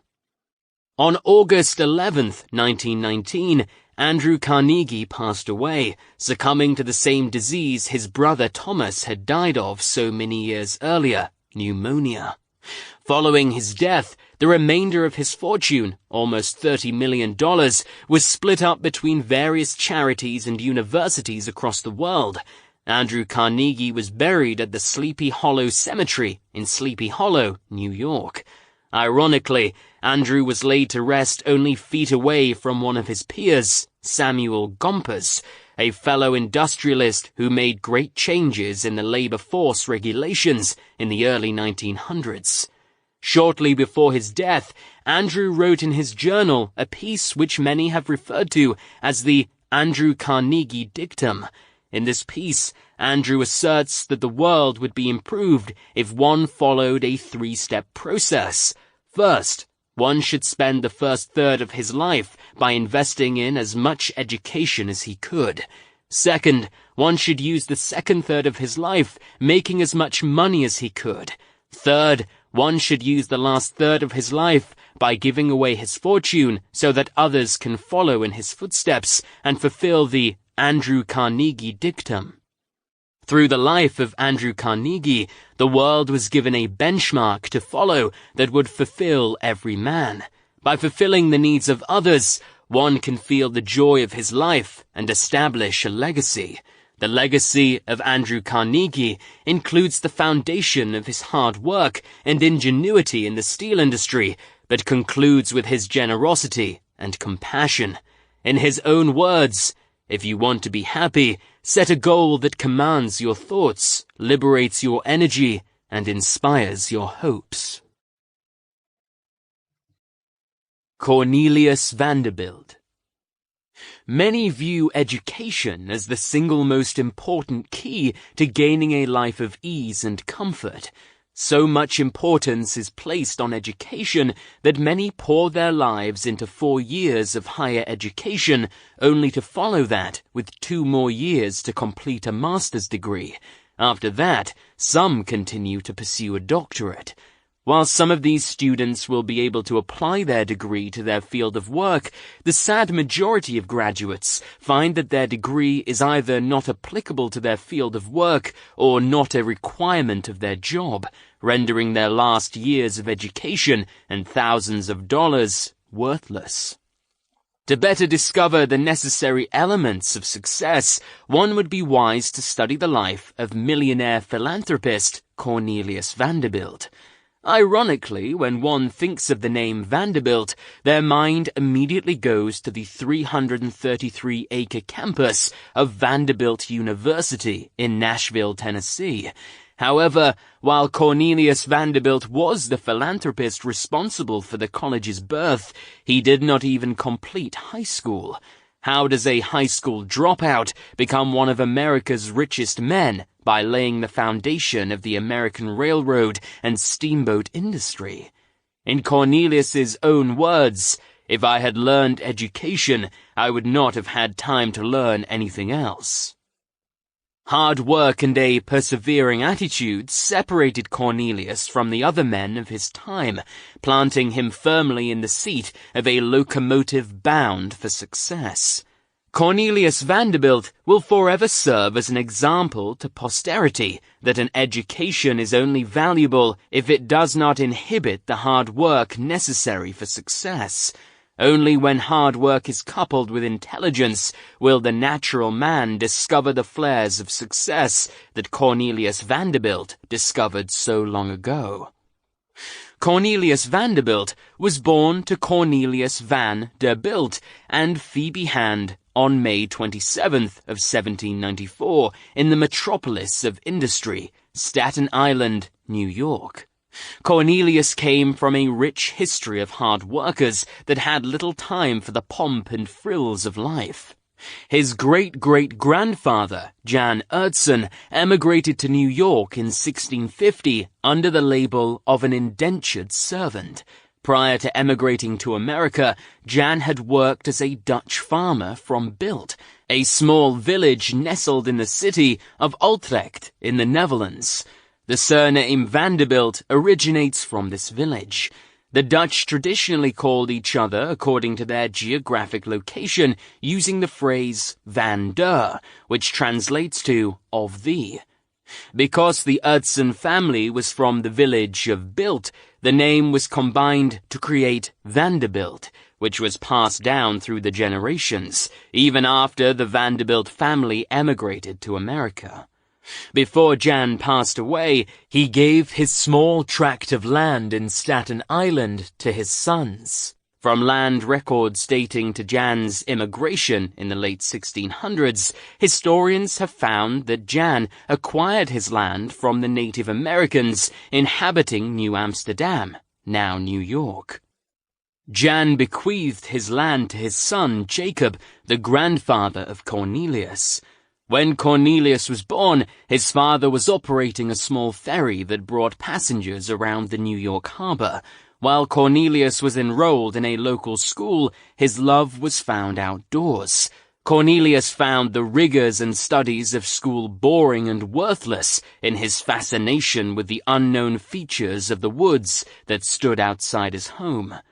With Cornelius's father operating a ferry, Cornelius was given a love for the water at a young age. When he was but a 5-year-old, Cornelius could skillfully navigate a periauger, the small boat his father would use to ferry produce to the local market. Because of his proficiency in sailing, Cornelius' father compelled him to quit school when he was 11 so that he could help on his father's ferry service. Though Cornelius's mom was against the move, thinking that her son's future depended on him being able to complete a proper education, Cornelius saw the move as his escape from school. Given his way of escape, Cornelius Vanderbilt quit school at the age of 11, never to complete his education. When Cornelius began working on his father's ferry, his immediate love connection with the water confirmed that he had made the correct decision. For his father, Cornelius proved to be an asset, manning ships that grown men struggled with while he was only 12 years old. When Cornelius's father expanded his ferry service to provide a rescue operation for ships that had been wrecked on the rocks surrounding Staten Island, Cornelius was often placed in command of the rescue teams that retrieved the sunken vessels and their cargo. Cornelius was living his best life, and the thought of school soon became a distant murmur that no force of man could reconcile with Cornelius. When Cornelius turned 16, his work for his father began to tax on his life of freedom, and soon his aspirations of owning his own ferry business superseded his love of working for his father. However, traditional law at the time of Cornelius's youth bound the young man to the trade of his father until the youth turned 21.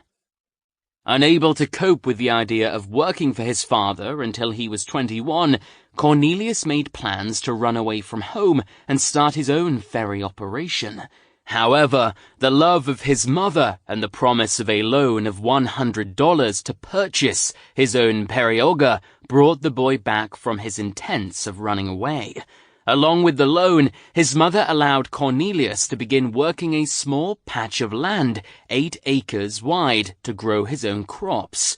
Cornelius enjoyed the new freedom, limited as it was, and agreed to remain at home under his father's ferry operation. Armed with his new periauger, Cornelius began his own operation on the side, ferrying passengers from Staten Island to Manhattan and then back again. Other captains, impressed by the attitude of exuberance with which he performed his tasks, though he was just a youth, nicknamed Cornelius the Commodore, a nickname that would remain with Cornelius until his death. It would be easy for one to dismiss the life Cornelius lived as being a life of ease, simply because he was doing what he loved every day of his life. However, tensions at this time in history were high. War with England seemed only moments away, and the minds of most Americans were filled with fear and fraught with worry. Jobs were becoming scarce, and the mindset of every American was to work as hard as possible now, so that if war with England did occur, the Americans would be prepared. Cornelius was no different, and lived each day on the ferry as it were his last day working. Cornelius also felt stressed from the government because they were set on making Staten Island more independent should war come. Times were stressful indeed for Cornelius, so when the added stress of repaying his mother's loan poised its face in Cornelius's mind, the man became set on working tirelessly until it was paid off. Finally, after working 16-hour days until he had enough money, Cornelius was able to deliver the value of the loan to his mother, thus repaying her in full for what she had loaned him almost a year earlier. The Vanderbilt dynasty had been long-time members of the Episcopal Church, and many surmised that Cornelius would be no different.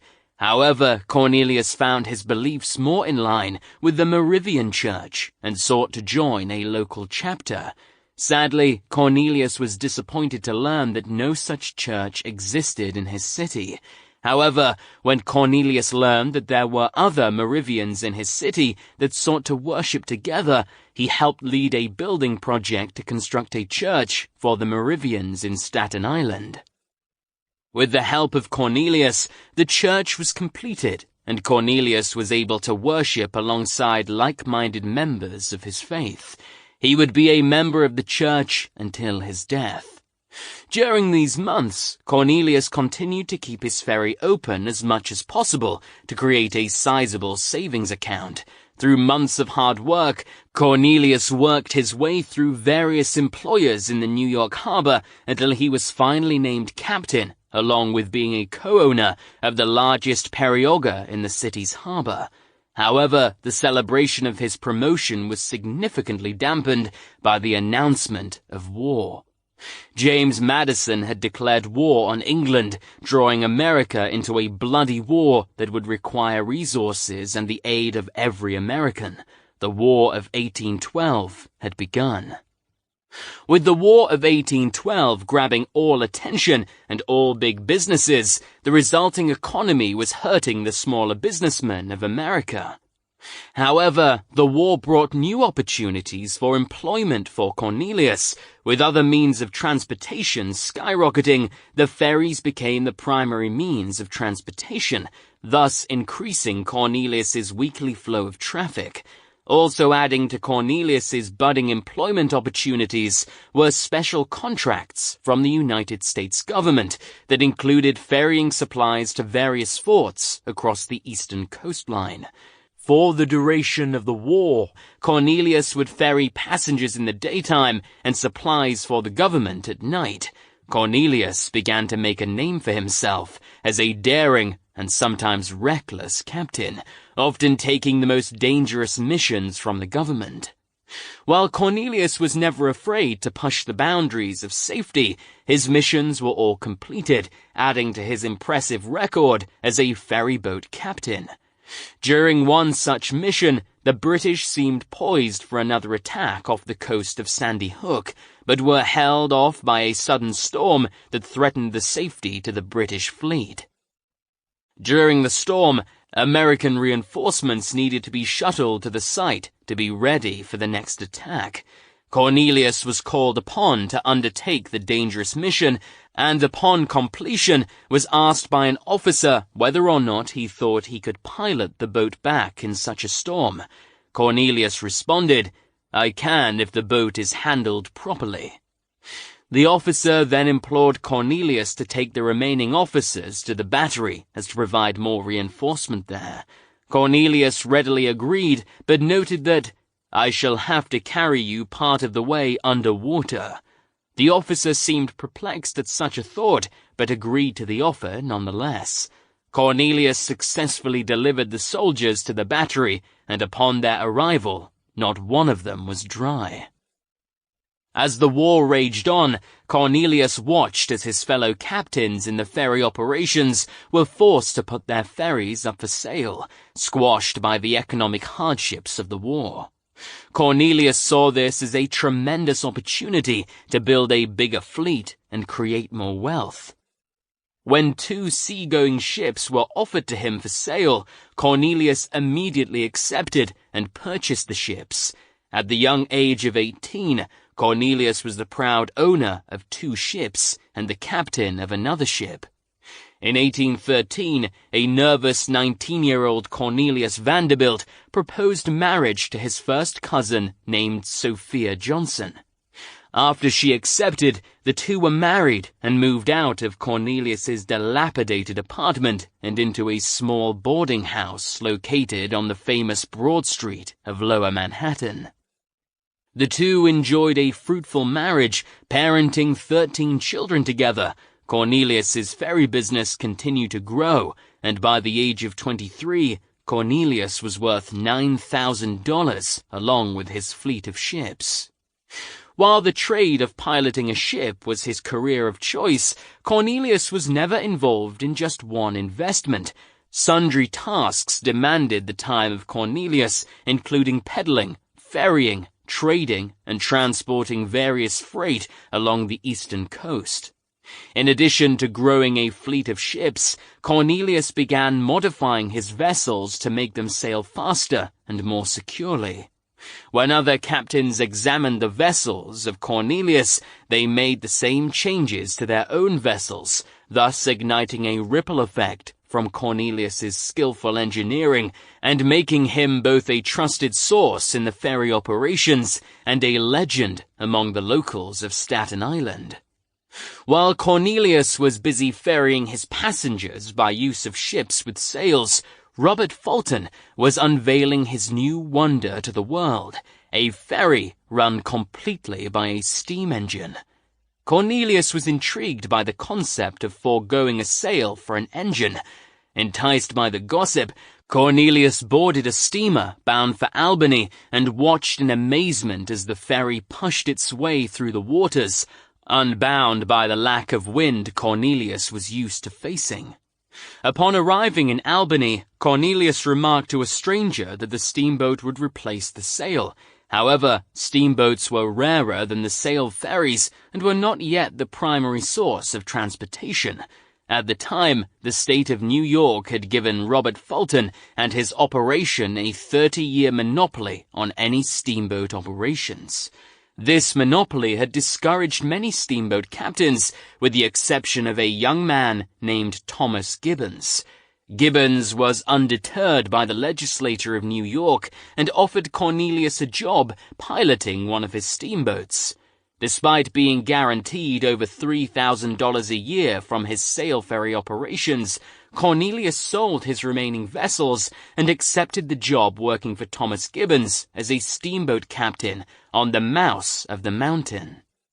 Though the transition from sail ferry to steamboat captain offered Cornelius $2,000 less in his annual salary, Cornelius saw the future of navigation being owned solely by the steamboat and viewed the transition as an investment in his future. Little did Cornelius know, steamboats would be where he would first receive his taste of being a millionaire. The smaller watercraft allowed Cornelius to learn the operations of a steamboat, while unknown to Cornelius, Thomas Gibbons was a fierce competitor of Robert Fulton, the very man who had ignited Cornelius's interests in steamboats.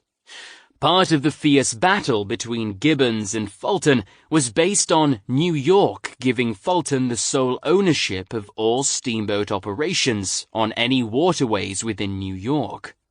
With Gibbons's encouragement, Cornelius began making daring and illegal trips up the New York waterways in Gibbons's steamboat, ferrying passengers along the eastern coast.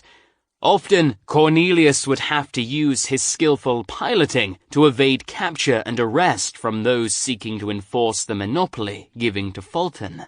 Though the battle involved Fulton's vessels, the legal battle was between Thomas Gibbons and Aaron Ogden, Fulton's kin in charge of the steamboats. After 7 years, the Supreme Court ruled in Gibbons' favor that the privilege of being the sole operator of all steamboats was unconstitutional in the landmark case Gibbons versus Ogden. Gibbons was then able to begin expanding his business as a steamboat operator. Ironically enough, Robert Fulton was not even alive by the time Gibbons began his operations of steamboats along the New York coastline. Regardless, Gibbons was excited to start his operations and implored Cornelius to stay as his business manager. Fulton's manager also offered Cornelius a well-paying job to pilot their own steamboats. However, Cornelius refused on the grounds, "I don't care half so much about making money as I do about making my point and coming out ahead." Cornelius agreed to stay with Gibbons and manage the operations of the Bellona. While Gibbons had created the steamboat operation and provided the funding, he left the day-to-day operations under the sole leadership of Cornelius. Under his frugal leadership, the steamboat operations proved immensely fruitful for Gibbons, earning Cornelius a pay raise. When Thomas Gibbons passed away in 1826, Cornelius helped Gibbons' son, William, transition to leadership. However, tensions between William and Cornelius grew tight, and before long, the two were not getting along. As Cornelius continued to pilot Gibbons' steamboat, he began to contemplate starting his own steamboat operation. Though earning a lucrative salary of $40,000 a year, Cornelius wanted to once again be his own master, and in 1829 left the operations of Thomas Gibbons to start his own. Robert Fulton had been dead for 15 years, but his contribution to society was causing ripples through more than just the waterways. Steamboat passage was at an all-time high and only continued to grow. More and more pedestrians saw the steamboat as the cheapest viable option of transportation, causing a business boom of sorts for anyone operating a steamboat. After Cornelius left the operations of William Gibbons, he began buying up the smaller ferry operations in the New York region. While Cornelius was beginning his operations as a steamboat captain, many more experienced men had functioning operations all along the East Coast, leading to intense competition between Cornelius and the other steamboat captains. With American transportation centering on the waterways, Americans were buying more space on steamboats, but the competition was leading to financial ruin for some while providing gain for others. Among Cornelius's most intense competitors were Stevens of Hoboken and a New Yorker named Daniel Drew. These men had long-standing operations along the East Coast and were far from willing to allow a new man to rob them of their customers. Cornelius saw that their operations were far too big to simply rob their customers by undercutting their ticket prices, so he began improvising his next strategy. Cornelius found that if he altered his watercraft, he could make them faster and able to carry more customers. Cornelius also sacrificed the pleasures many of the larger steamboat operations offered so that he could provide faster transportation. It was a gamble that offered his current success as collateral for future success, but the risk paid off. Cornelius, the ever-vigilant man of frugality, also trimmed his overhead until the ticket prices were almost all profit. By doing so, Cornelius became the king of the Eastern Coast, with many customers switching their business from the larger operations to Cornelius's growing operation. The success of Cornelius forced his competitors to cut their prices until they could no longer operate at a profit, forcing them to sell their operations to Cornelius. One man that Cornelius never bought out was Daniel Drew. Once fierce competitors, Daniel Drew and Cornelius formed a partnership that ensured neither side would buy the other competitor out. The partnership lasted for the next 30 years and ended only when Daniel Drew declared bankruptcy due to poor financial investments. For Cornelius, however, times had never been better. The steamboat captain now oversaw the entirety of the Eastern Coast waterway operations, ensuring that the middle school dropout was now the owner of the steamboat monopoly on the Eastern Coast. From 1829 to 1850, Cornelius would rule the steamboat operations and accrue more wealth than was known to mankind at the time. While the strategy of his steamboat engineering was cause for his immense traffic flow, Cornelius also exhibited his financial genius throughout these times. Perhaps the greatest attribute to the financial genius of Cornelius was his willingness to indulge in risk for a higher reward. One of Cornelius's riskier decisions was not insuring any ships or captains. According to Cornelius, good vessels and good captains are the best insurance. If corporations can make money by insuring, so can I. In 1833, Cornelius's life of risk almost came to its close when the steamboat captain was almost killed while on a train located on the Camden and Amboy Railroad of New Jersey. The train derailed due to a broken axle, but thankfully, Cornelius escaped death along with another notable figure aboard the train, former President John Quincy Adams, whose son unfortunately perished in the accident. Cornelius was very lucky to have escaped with only a punctured lung and 2 cracked ribs, and spent the next month recuperating from his serious injuries. When 1834 rolled around, Cornelius was enjoying a nice monopoly on the Eastern Coast waterway transportation. However, that was not the case on the Hudson River. Cornelius was under intense competition from the Hudson River Steamboat Association, a steamboat line that ran between New York City and Albany. Cornelius recognized that his competitors held the favor with their larger ships and lower fares. In an effort to appear as more of a commoner, Cornelius adapted the title The People's Line for his Hudson River steamboat operation, aligning himself staunchly with President Andrew Jackson. However, the Hudson River Steamboat Association won the popularity vote with its customers, and Cornelius was forced to accept a buyout from the company.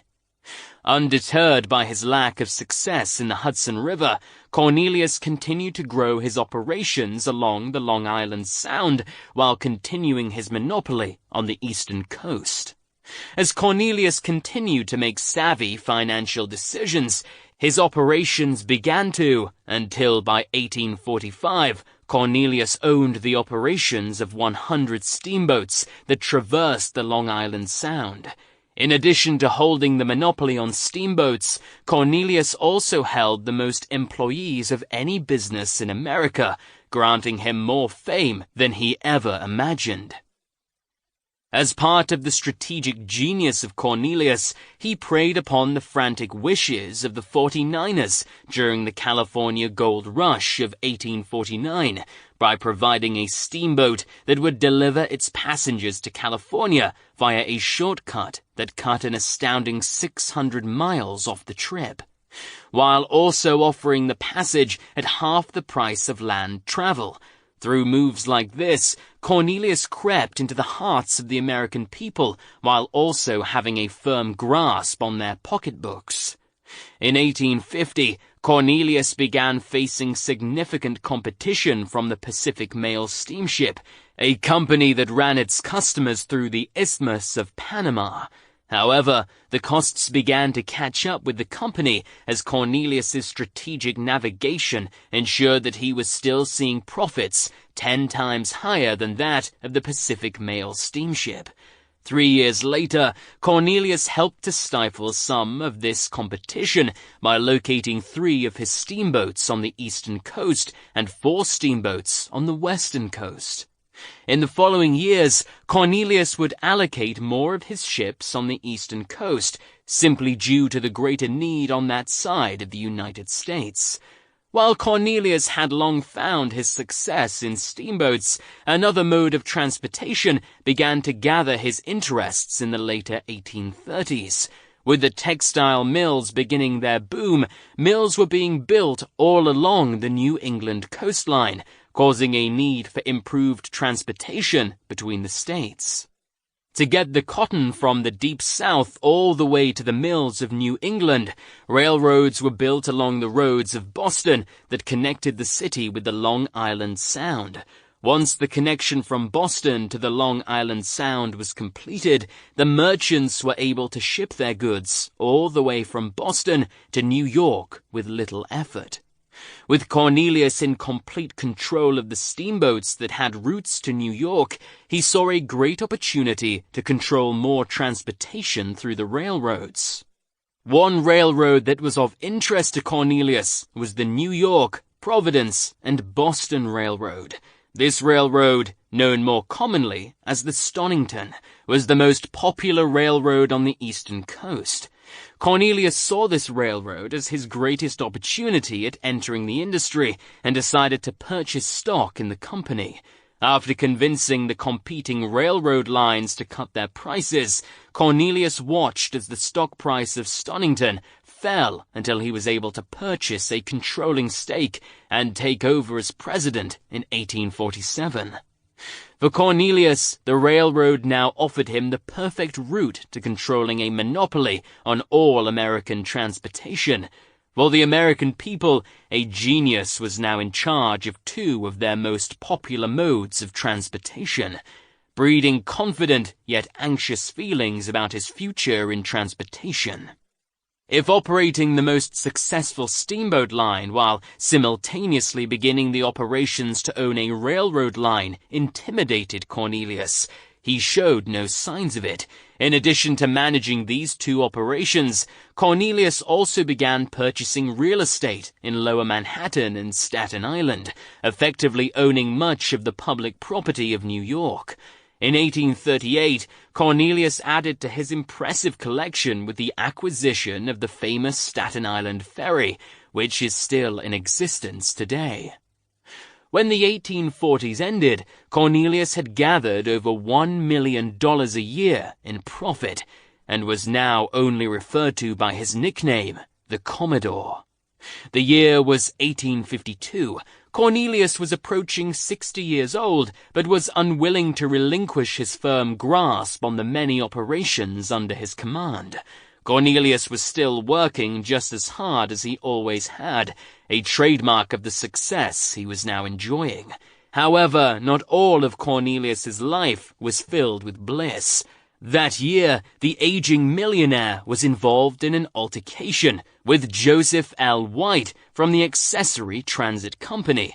At this time, Cornelius was loved by the American people, but largely hated by others in his industry, as he continued to drive the smaller operations out of business.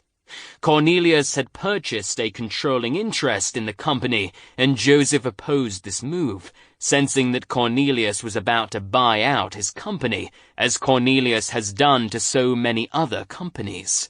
However, Cornelius won the dispute, and as part of Joseph's retribution from the altercation, Cornelius forced the Accessory Transit Company to purchase some of his ships for an astronomically inflated price tag. With the money acquired through the sale, Cornelius hosted his family as they toured Europe on one of his own boats, a steamboat yacht named the North Star. The North Star proved to be more than just a mode of transportation from America to Europe. Many of the Europeans flocked to the dock to see the largest yacht to dock in their harbor. However, while Cornelius was away enjoying his vacation, Joseph White collaborated with Charles Morgan, one of Cornelius's most trusted friends, in a conniving plan that denied Cornelius the funds of retribution promised to him by White. When Cornelius returned and discovered the plot, he fought back, giving the company warning. "Gentlemen," said Cornelius, "you have undertaken to cheat me. I won't sue you, for law is too slow. I will ruin you."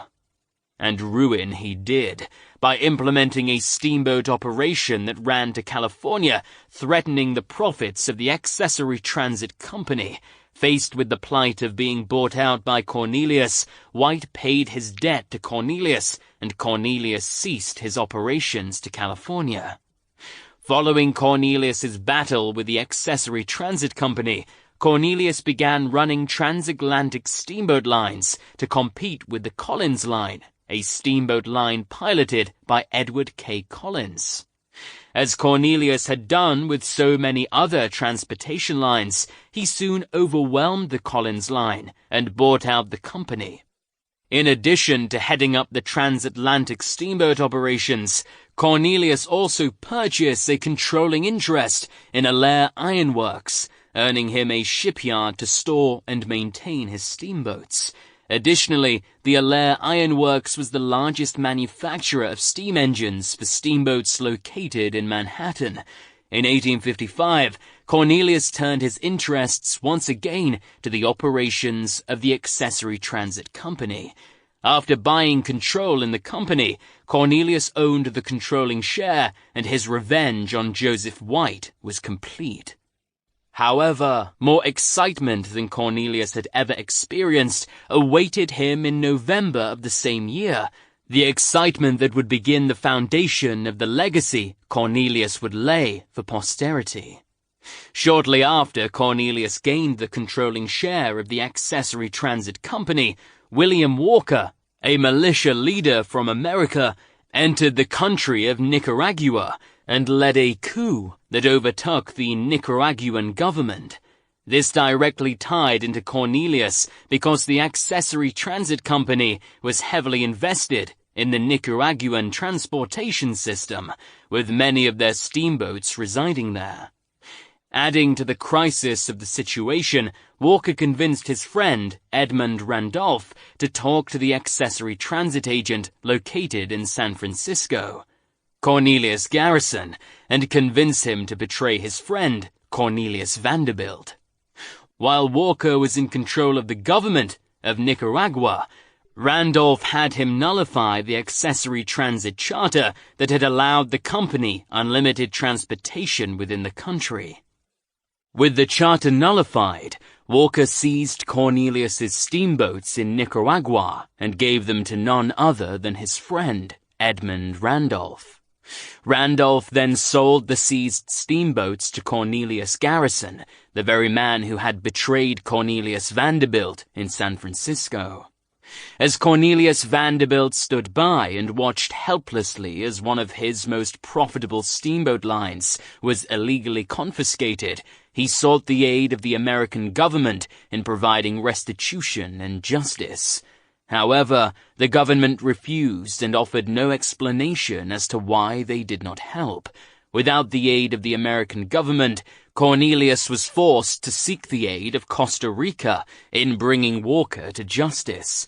Costa Rica had already declared war on Walker, and thus were encouraged by the aid of Cornelius. Cornelius provided a man who was sent into Nicaragua and captured the steamboats of Cornelius back again.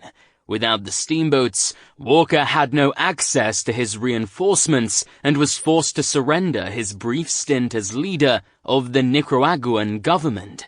After Walker was dismissed from the country, courtesy of a U.S. Navy officer who physically led Walker from the country, Cornelius sought to reinstitute his steamboat operations in Nicaragua. However, with the new government afraid of any American interference, Cornelius was not allowed to reinstate his steamboats and was ordered to remove his possessions from the country. Faced with no way to re-enter Nicaragua, Cornelius mapped a new route that used Panama and was still shorter than any other line that led to California. This move worked out for Cornelius in the long run, as it offered him the opportunity to expand his monopoly on steamboat operations to California. As Cornelius watched, his wealth continued to grow, as did the disdain for him from other transportation companies around America. For Cornelius, his new efforts would be in providing transportation from continent to continent, not just America. While steamboats were the pride and joy of Cornelius Vanderbilt, he was beginning to amass small railroad lines, leading to more time and effort being placed on allocating locomotives and rail cars. Whereas Cornelius had begun with the Stonington earlier, his interests began to seep into other rail lines that offered great profit if managed properly. Most notably, Cornelius became interested in the Erie Railway, the Central Railroad in New Jersey, the Hartford and New Haven Railroad, and the New York and Harlem Railroad. Cornelius's most successful method of gaining control of the railroads was to purchase a controlling interest in the company, where he would then work his way up the totem pole of leadership in the company until he was the president of the rail line. In addition to owning many lines, Cornelius served on almost every board of directors for trains at the time. Cornelius continued to focus on improving the rail lines he owned, allowing him to cut prices so much that the ticket price of a ride on one of the rail lines almost entirely went to the profit of Cornelius.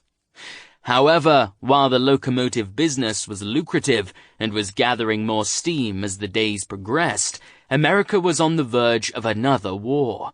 Cornelius, having survived the War of 1812 and making a profit during a time when most Americans were facing a small recession, saw the threats of war as minimal. Cornelius largely operated under the mindset that a profit could be made in any atmosphere, including an atmosphere of war. However, the next war would be more personal than any other war America had fought or would ever fight. On April 12, 1861, the Civil War officially began.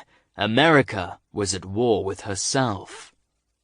As America began allocating resources to either the North or the South during the Civil War, Cornelius sought to help maintain the Union by offering his personal steamboat, the Vanderbilt, to the Navy of the Union. Cornelius saw it as an acceptable option that could be the difference in the battle for waters between the North and the South. However, the Union's Secretary of the Navy thought differently and refused the offer of the ship on the grounds that the maintenance of such a large vessel would be far too much for the short duration of the war. America had her eyes on a short war, and the Vanderbilt was an unnecessary added cost. With the Union not accepting his ship, Cornelius was forced to lease the ship to the War Department for much lower than the ship's actual value. However, the tides began to turn when the South noticed the small navy of the Union. With the War of the Waters becoming more important every day, the South began attacking the Northern vessels using their destructive wonder, the Virginia, more commonly known as the Merrimac.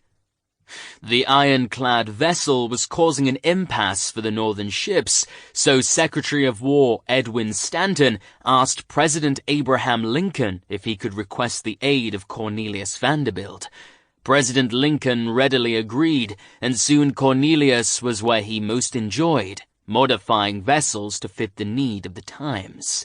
Following a brief letter from Stanton to Cornelius, which read, "For what sum will you contract to destroy the Merrimac or prevent her from coming out from Norfolk, you to sink or destroy her if she gets out? Answer by telegraph, as there is no time to be lost." A response by telegraph would not be necessary, however, as Cornelius was already in Washington, confident that the Union would soon be requesting his help.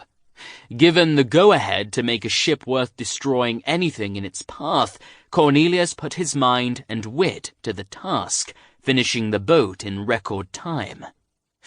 When finished, the Vanderbilt had been outfitted with a battering ram on its stern and filled with a staff that had been personally chosen by Cornelius. After only one battle between the two prized vessels from each side, the Vanderbilt successfully cornered the Merrimac.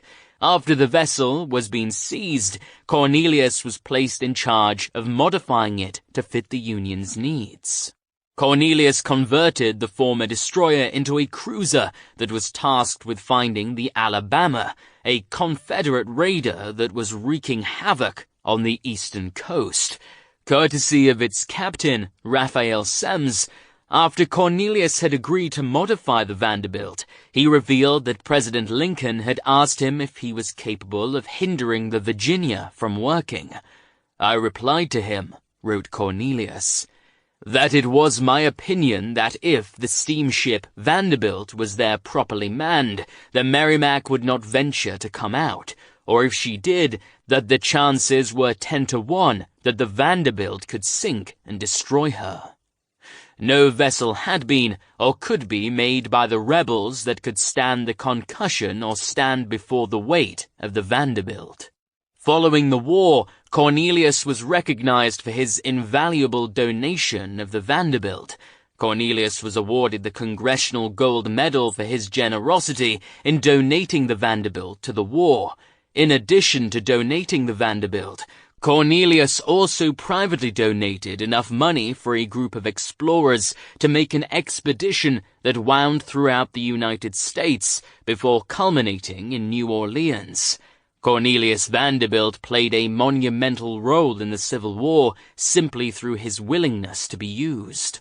Whereas his first offer was refused, Cornelius never lost hope and maintained his hard work and was therefore ready when the union came calling. Through his example, one can learn that simply working hard in the little things will make way for the larger opportunities. Following the war, Cornelius was seen a hero to the other steamboat captains of America. Captains rushed to shake his hand and congratulate him on his valuable addition to the Union's navy. However, the joy of winning the war was dampened significantly when Cornelius's youngest son, George Washington Vanderbilt, contracted an incurable disease and died. George had been enrolled in the United States Military Academy, and while he did graduate, he passed away before ever being able to join combat. The loss devastated Cornelius. George had been his favorite son, rumored to be heir to the entirety of Cornelius's fortune. However, Cornelius would pick himself up as he had done so many times before and move on. For now, Cornelius diverted most of his interests to his railroads. Cornelius had been vigilant in amassing railroad lines to complement his impressive train collection. In 1863, Cornelius was able to gain control of the Harlem Railroad line in his trademark style, by cornering the stock of Harlem until he owned more than a controlling share. Following the change of leadership in the railroad line, the board of directors unanimously elected Cornelius as the president of the railroad, giving him another line to add to his record. Ironically, many considered the Harlem Railroad line to be completely worthless and unworthy of the attention Cornelius was paying to it. However, Cornelius saw the railroad line as an opportunity to showcase his financial genius to the world. Cornelius was determined to prove that he could make something successful out of a company that was largely bankrupt. It was so bad that many of the shareholders had threatened to remove their support unless Cornelius was named president. A culmination of years of dishonest financial dealings, the state of affairs at Harlem seemed beyond repair. If the shaky financial state was not enough to scare investors away, the physical state of the equipment would have been cause for any potential investor to reconsider. The trains were literally falling apart, and the stations were in disrepair. At the time of Cornelius's takeover of the company, the stock price was set at a meager $3. However, after Cornelius began to correctly manage the company, investors were shocked to watch the stock price rise first to $7 and then to $8. Before long, the stock was knocking on the doors of $50 a share, a stark contrast to the days of forecasting bankruptcy. In addition to viewing the railroad as a profitable potential, Cornelius also saw that the rail line was one of its kind for more than one reason. The Harlem was the lone steam engine that would run to downtown Manhattan. The railroad ran from 4th Street along 26th Street before ending with a streetcar that ran passengers from the rail line to the heart of Manhattan. Cornelius recognized the tourist attraction this rail line could be, possibly adding to his urgency in fixing the state of the Harlem rail lines. To better surround the members of the Harlem management with success, Cornelius turned to an inside source, his son, Billy Vanderbilt. Billy was the eldest of Cornelius Vanderbilt's sons, and while eager to follow in his father's footsteps, found the path more difficult than anticipated. During the early years of the relationship between Cornelius and Billy, friends and family noticed that Cornelius was often very frustrated with Billy, calling him a blockhead and a waste. As part of Billy's education, Cornelius sent him to study in the Columbia Grammar School. Cornelius often tried to impart his wisdom on his son, but as the eldest, Billy was eager to prove that he could succeed on his own. Unfortunately, such was not the case. In a fit of anger and frustration, Cornelius sent Billy to work with his friend, Daniel Drew, hoping that a brief stint with someone other than himself could prove to Billy Cornelius's way of financial investment was superior. When Cornelius dropped Billy off at his job with Daniel Drew, he remarked that nothing special would become of the unruly lad. As Billy continued to work for Drew, he became so engrossed in the work that he began to succeed for the first time in his life. Convinced that Cornelius had simply been too hard on the lad, Drew began giving Billy more responsibility and raising his pay until the lad went from a meager pay of $150 a year to $1,000 a year in only the third year of his job. Hoping for a partnership with Daniel, the apprentice continued to work tirelessly at his trade in financial investing. During these tiring months, Billy also got married to the daughter of a pastor employed at the Dutch Reformed Church of Albany. As Billy continued to work tirelessly to prove to his father that he was capable of much more, Billy's health began to take a turn for the worst. Unsure of what was ailing his son, Cornelius sought the aid of the family physician, who informed Cornelius that Billy needed to be removed from such a stagnant environment of simply sitting at a desk, or he would certainly die at a young age. After Billy suffered a nervous breakdown at work one day, Cornelius was certain he had to intervene in his son's life. Unwilling to lose another son to an early death, Cornelius immediately removed Billy from his work with Drew and purchased 70 acres of land in Staten Island for his son to live on and maintain. For the next 20 years, Billy and his wife Maria maintained a life on the small acreage of Staten Island, where Billy managed investments for his father. During these months, Cornelius watched as his son doubled the profits of his investments, greatly impressing Cornelius. When the opportunity arose from the Harlem Rail Line, Cornelius knew just the man fit for the job. Once the scourge of his life, Cornelius promoted Billy to the role as vice president in the Harlem Rail Lines, eager to see what his son could do given sufficient resources. The renewed relationship between father and his son represented a family restored to Cornelius. Additionally, it represented a new business partner, something Cornelius had not had since the days of his partnership with Daniel Drew. At the turn of 1864, Cornelius began selling his steamboat operations until he had sold every last one. With the railroad line's business booming, Cornelius saw the days of steamboat travel limited and wished to remove himself from the trade while he was still making a profit. For the other captains in the steamboat industry, Cornelius's departure was a day of jubilation. Finally, the days of equal trade would return, and competition would be more spread out amongst the various captains. For those in the railroad industry, Cornelius's departure from the steamboat industry spelled doom for them, with many engineers certain Cornelius would soon overtake the rail industry and control the monopoly on this form of American travel. With the success of Harlem showing no ceiling, Cornelius commenced construction on a new branch, with a line being built from the station in New York to the Battery. Armed with the confidence in Cornelius's leadership, investors began to flock to Harlem, leading the stock of the railway to surpass $75 only 1 week after the contribution on the new line began. 2 weeks later, the stock surpassed $100 a share. The Cornelius effect was being felt all throughout the rail industry. Once a hated man for his genius, Cornelius now had a Midas touch of sorts, with anything possessing his name becoming a success overnight. Adding to Cornelius's genius was his ability to manipulate the stock market. Many of the laws concerning financial trade that exist now find their roots in business transactions originating from Cornelius Vanderbilt. In June of 1865, the alderman of the board of directors for the Harlem Rail Line connived a way to repurchase more stock from the public. The alderman proposed that the members of the board sell all their stock to the public, which would greatly lower the cost of the stock.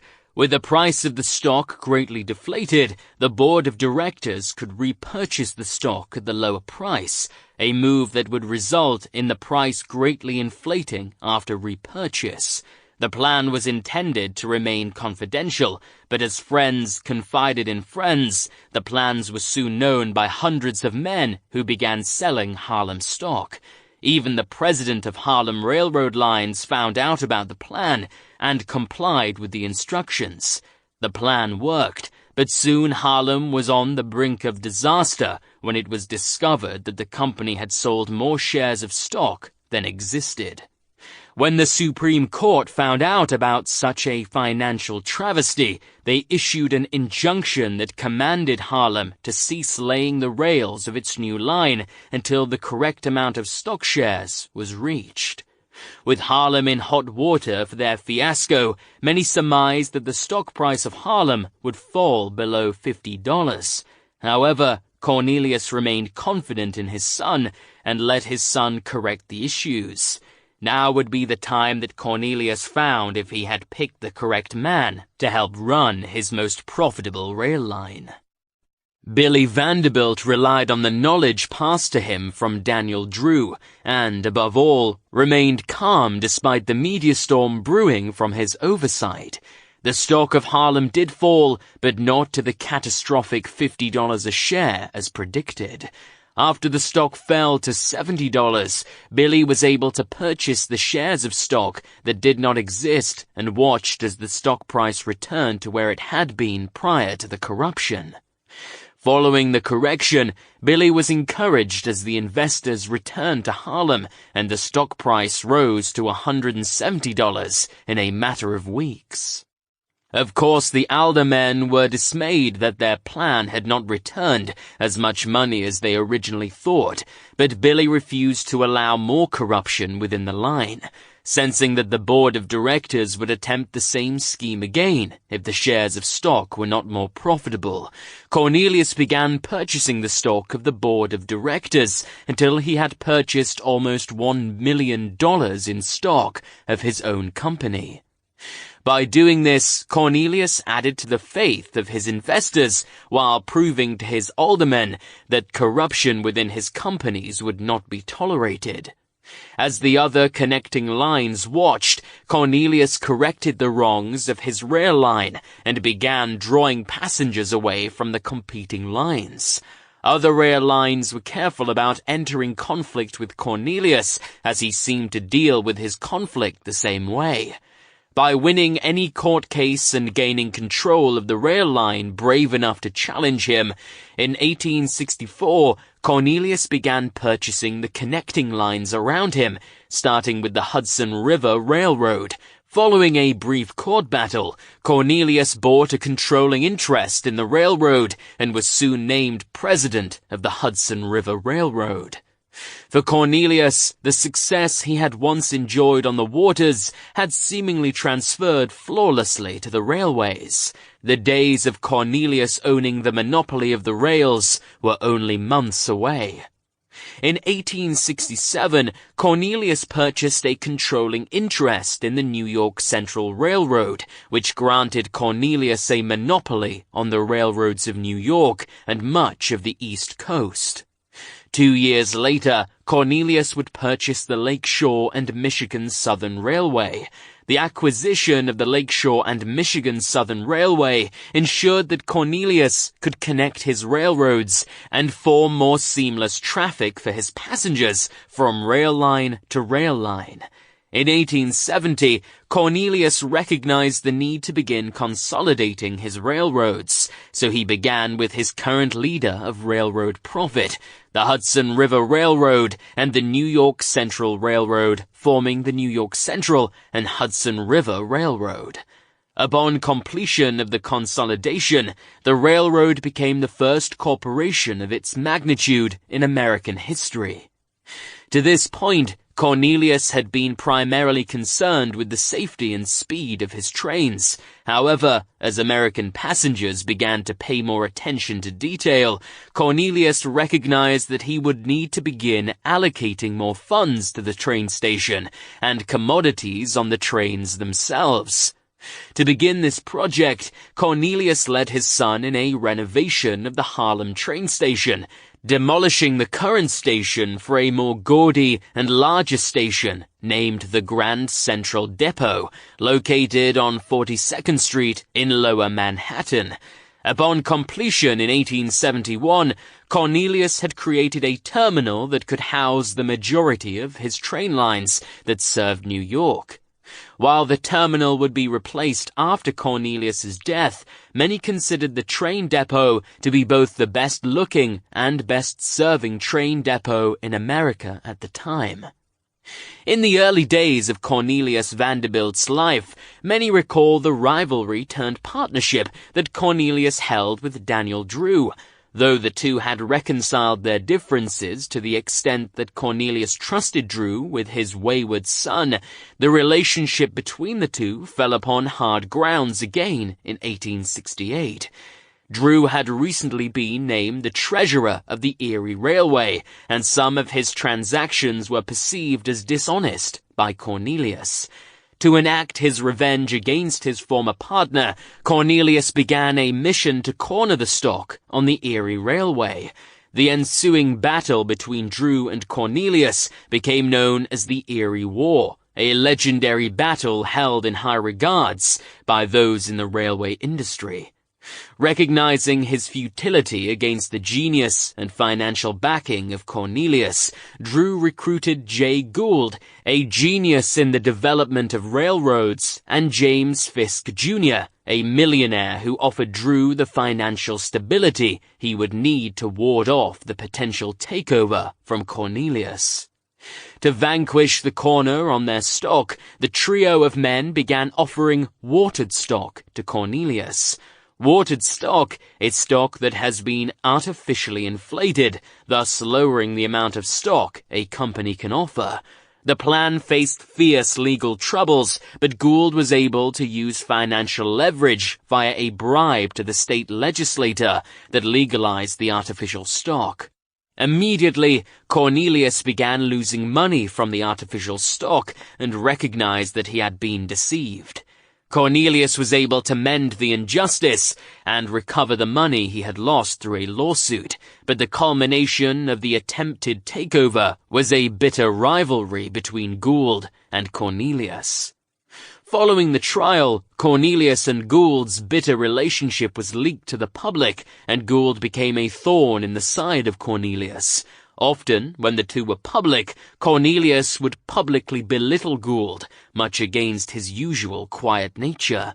The usual Cornelius would become good friends and allies with others after lawsuits and public disagreements. The fight with Gould had publicly embarrassed Cornelius, however, and for that, he would never forgive Gould. The true genius of Cornelius was found in his financial management. Cornelius hated to leave money simply residing in an expense account. In a novel on the life of Cornelius Vanderbilt, Rodney Obhebtion notes that Cornelius had a 5-step plan to diversify his wealth. First, buy your railroad. Second, stop the stealing that was going on under the former management. Third, improve it in every practicable way within a reasonable expenditure. Fourth, consolidate it with any other road with which it can be run economically. Fifth, make it pay dividends. Additionally, if Cornelius ever noticed that one of his train stations was doing poorly, he would consolidate the wealth and profits of the struggling train station with another station that was doing much better. By doing such, Cornelius watched time and time again as the struggling station would eventually come out of its recession and perform more successfully. However, if one were to ask Cornelius the key to his success, he would never divulge the methods to his madness. One reporter did have the nerve to ask such a question, to which Cornelius replied, "I pay for what I buy and only sell what I've got. I never tell anybody what I am going to do until I have done it." Cornelius truly operated strictly on personal feelings that were rooted in his genius. As the richest man in America at the time of his death, one would be foolish to doubt the intuition and genius of such a wealthy man. Cornelius's daily schedule was a bit of an oddity to those who worked around him. Despite healthy habits that included rising early in the morning, Cornelius would not enter his office until the late morning, often after 11 o'clock. For the next 2 hours, Cornelius would tend to the various transactions of the day, and would do so with only the help of one clerk. Cornelius also did not trust the bookkeepers, leading to keeping the entirety of his financial dealings in a small notebook kept on his person at all times. Perhaps the result of his limited education, Cornelius hated writing letters. Whenever he needed to compose a letter, he would simply dictate his message, usually short and concise, to his clerk. He also hated reading letters or messages. Often, if the message contained more than 10 lines of writing, Cornelius would give the message to his clerk and command him, "Here, see what this man is driving at, and tell me the gist of it." Cornelius was truly an impatient man who only exhibited patience in watching the stock market. In 1868, Cornelius endured the tragic loss of his wife. However, Cornelius, as a man who rarely took time to reflect on life and events, moved on quickly from the loss of his love and married his cousin, Frank Crawford, a woman, only 1 year later. While Cornelius was saddened by the loss of his first wife, it was his second wife who would have the greatest impact on his life. Cornelius's second wife, Frank, would open a new chapter in Cornelius's life, the chapter of philanthropy. Until the death of his first wife, Cornelius had held very little respect for the philanthropic efforts of his day. Most Americans were living meager lifestyles, and the ones who were enjoying lucrative lives were entitled to keep their money to themselves. However, Cornelius's second wife was a woman given to compassion. Of particular interest to Frank was the education of children in America, education that lasted beyond a high school degree. Frank compelled her husband to donate to cousin Holland Nimmons McTire, who was working on founding a college in Nashville, Tennessee. Cornelius had more wealth than he needed, and sensing that his life was nearing its end, made a $1 million donation to McTire for educational outreach. Cornelius's donation proved to be the largest donation towards the college, and to honor the new philanthropist, McTire named the college after Cornelius, and thus Vanderbilt University was born. The $1 million donation was also notably the largest philanthropic donation in America at the time. Following his donation to the McTire, Cornelius donated $50,000 to purchase a church that Frank wanted for her congregation.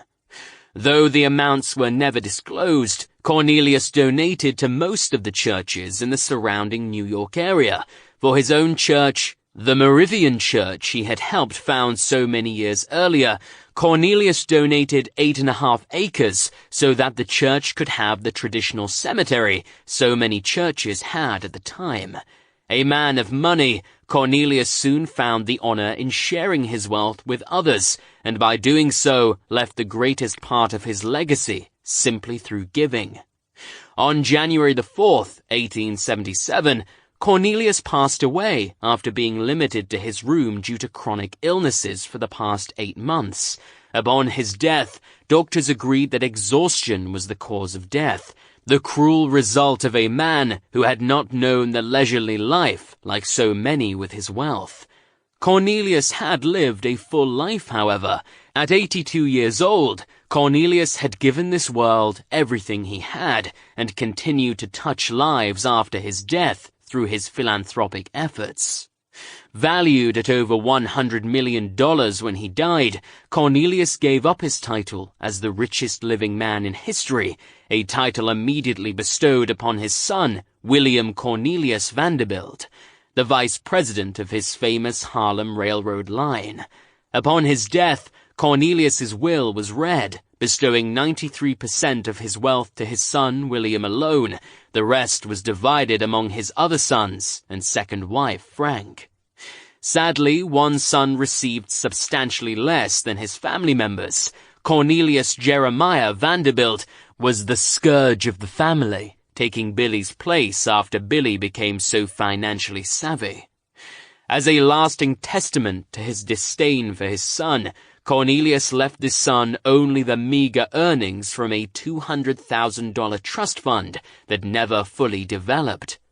Following his death, Cornelius was buried in the Moravian cemetery he had donated to his church in the last years of his life. In a recent study, it was found that Cornelius would have been worth $143 billion in 2007 if he were alive today. Such wealth is rare, but even rarer among men who lived as modest of a life as Cornelius did. When asked if he ever would spend a lot of money on a certain element of life, his family noted that the only item Cornelius would spend an exorbitant amount of money on was racehorses. Cornelius was given a capstone to his legacy in 1999 when he was inducted into the North American Railway Hall of Fame. The very man who had built the railroad system of America now rested among his brethren. Cornelius Vanderbilt lived a full life that serves as a testament to those seeking a career in manual labor. Though Cornelius's life seemed destined for hardship when he dropped out of school at the age of 11, Cornelius failed to let a lack of education stand in the way of success. Cornelius learned his trade from working as hard as he could and not being afraid to risk some wealth for the promises of greater reward. Through courage demonstrated in his various financial transactions, Cornelius rose to a level of wealth America had never seen. In his own words, "If a fellow's got guts, he can always win." Cornelius certainly possessed the guts necessary to separate himself from his peers. When a 15-year-old Cornelius remarked, "I'm tired of working for somebody else," he laid the foundation for independence in his life, an independence that would allow him to be his own boss from the time he was 35 until his death. Cornelius Vanderbilt will live on through his legacy that compels men to rely on their hard work more than their education in the pursuit of success in today's world.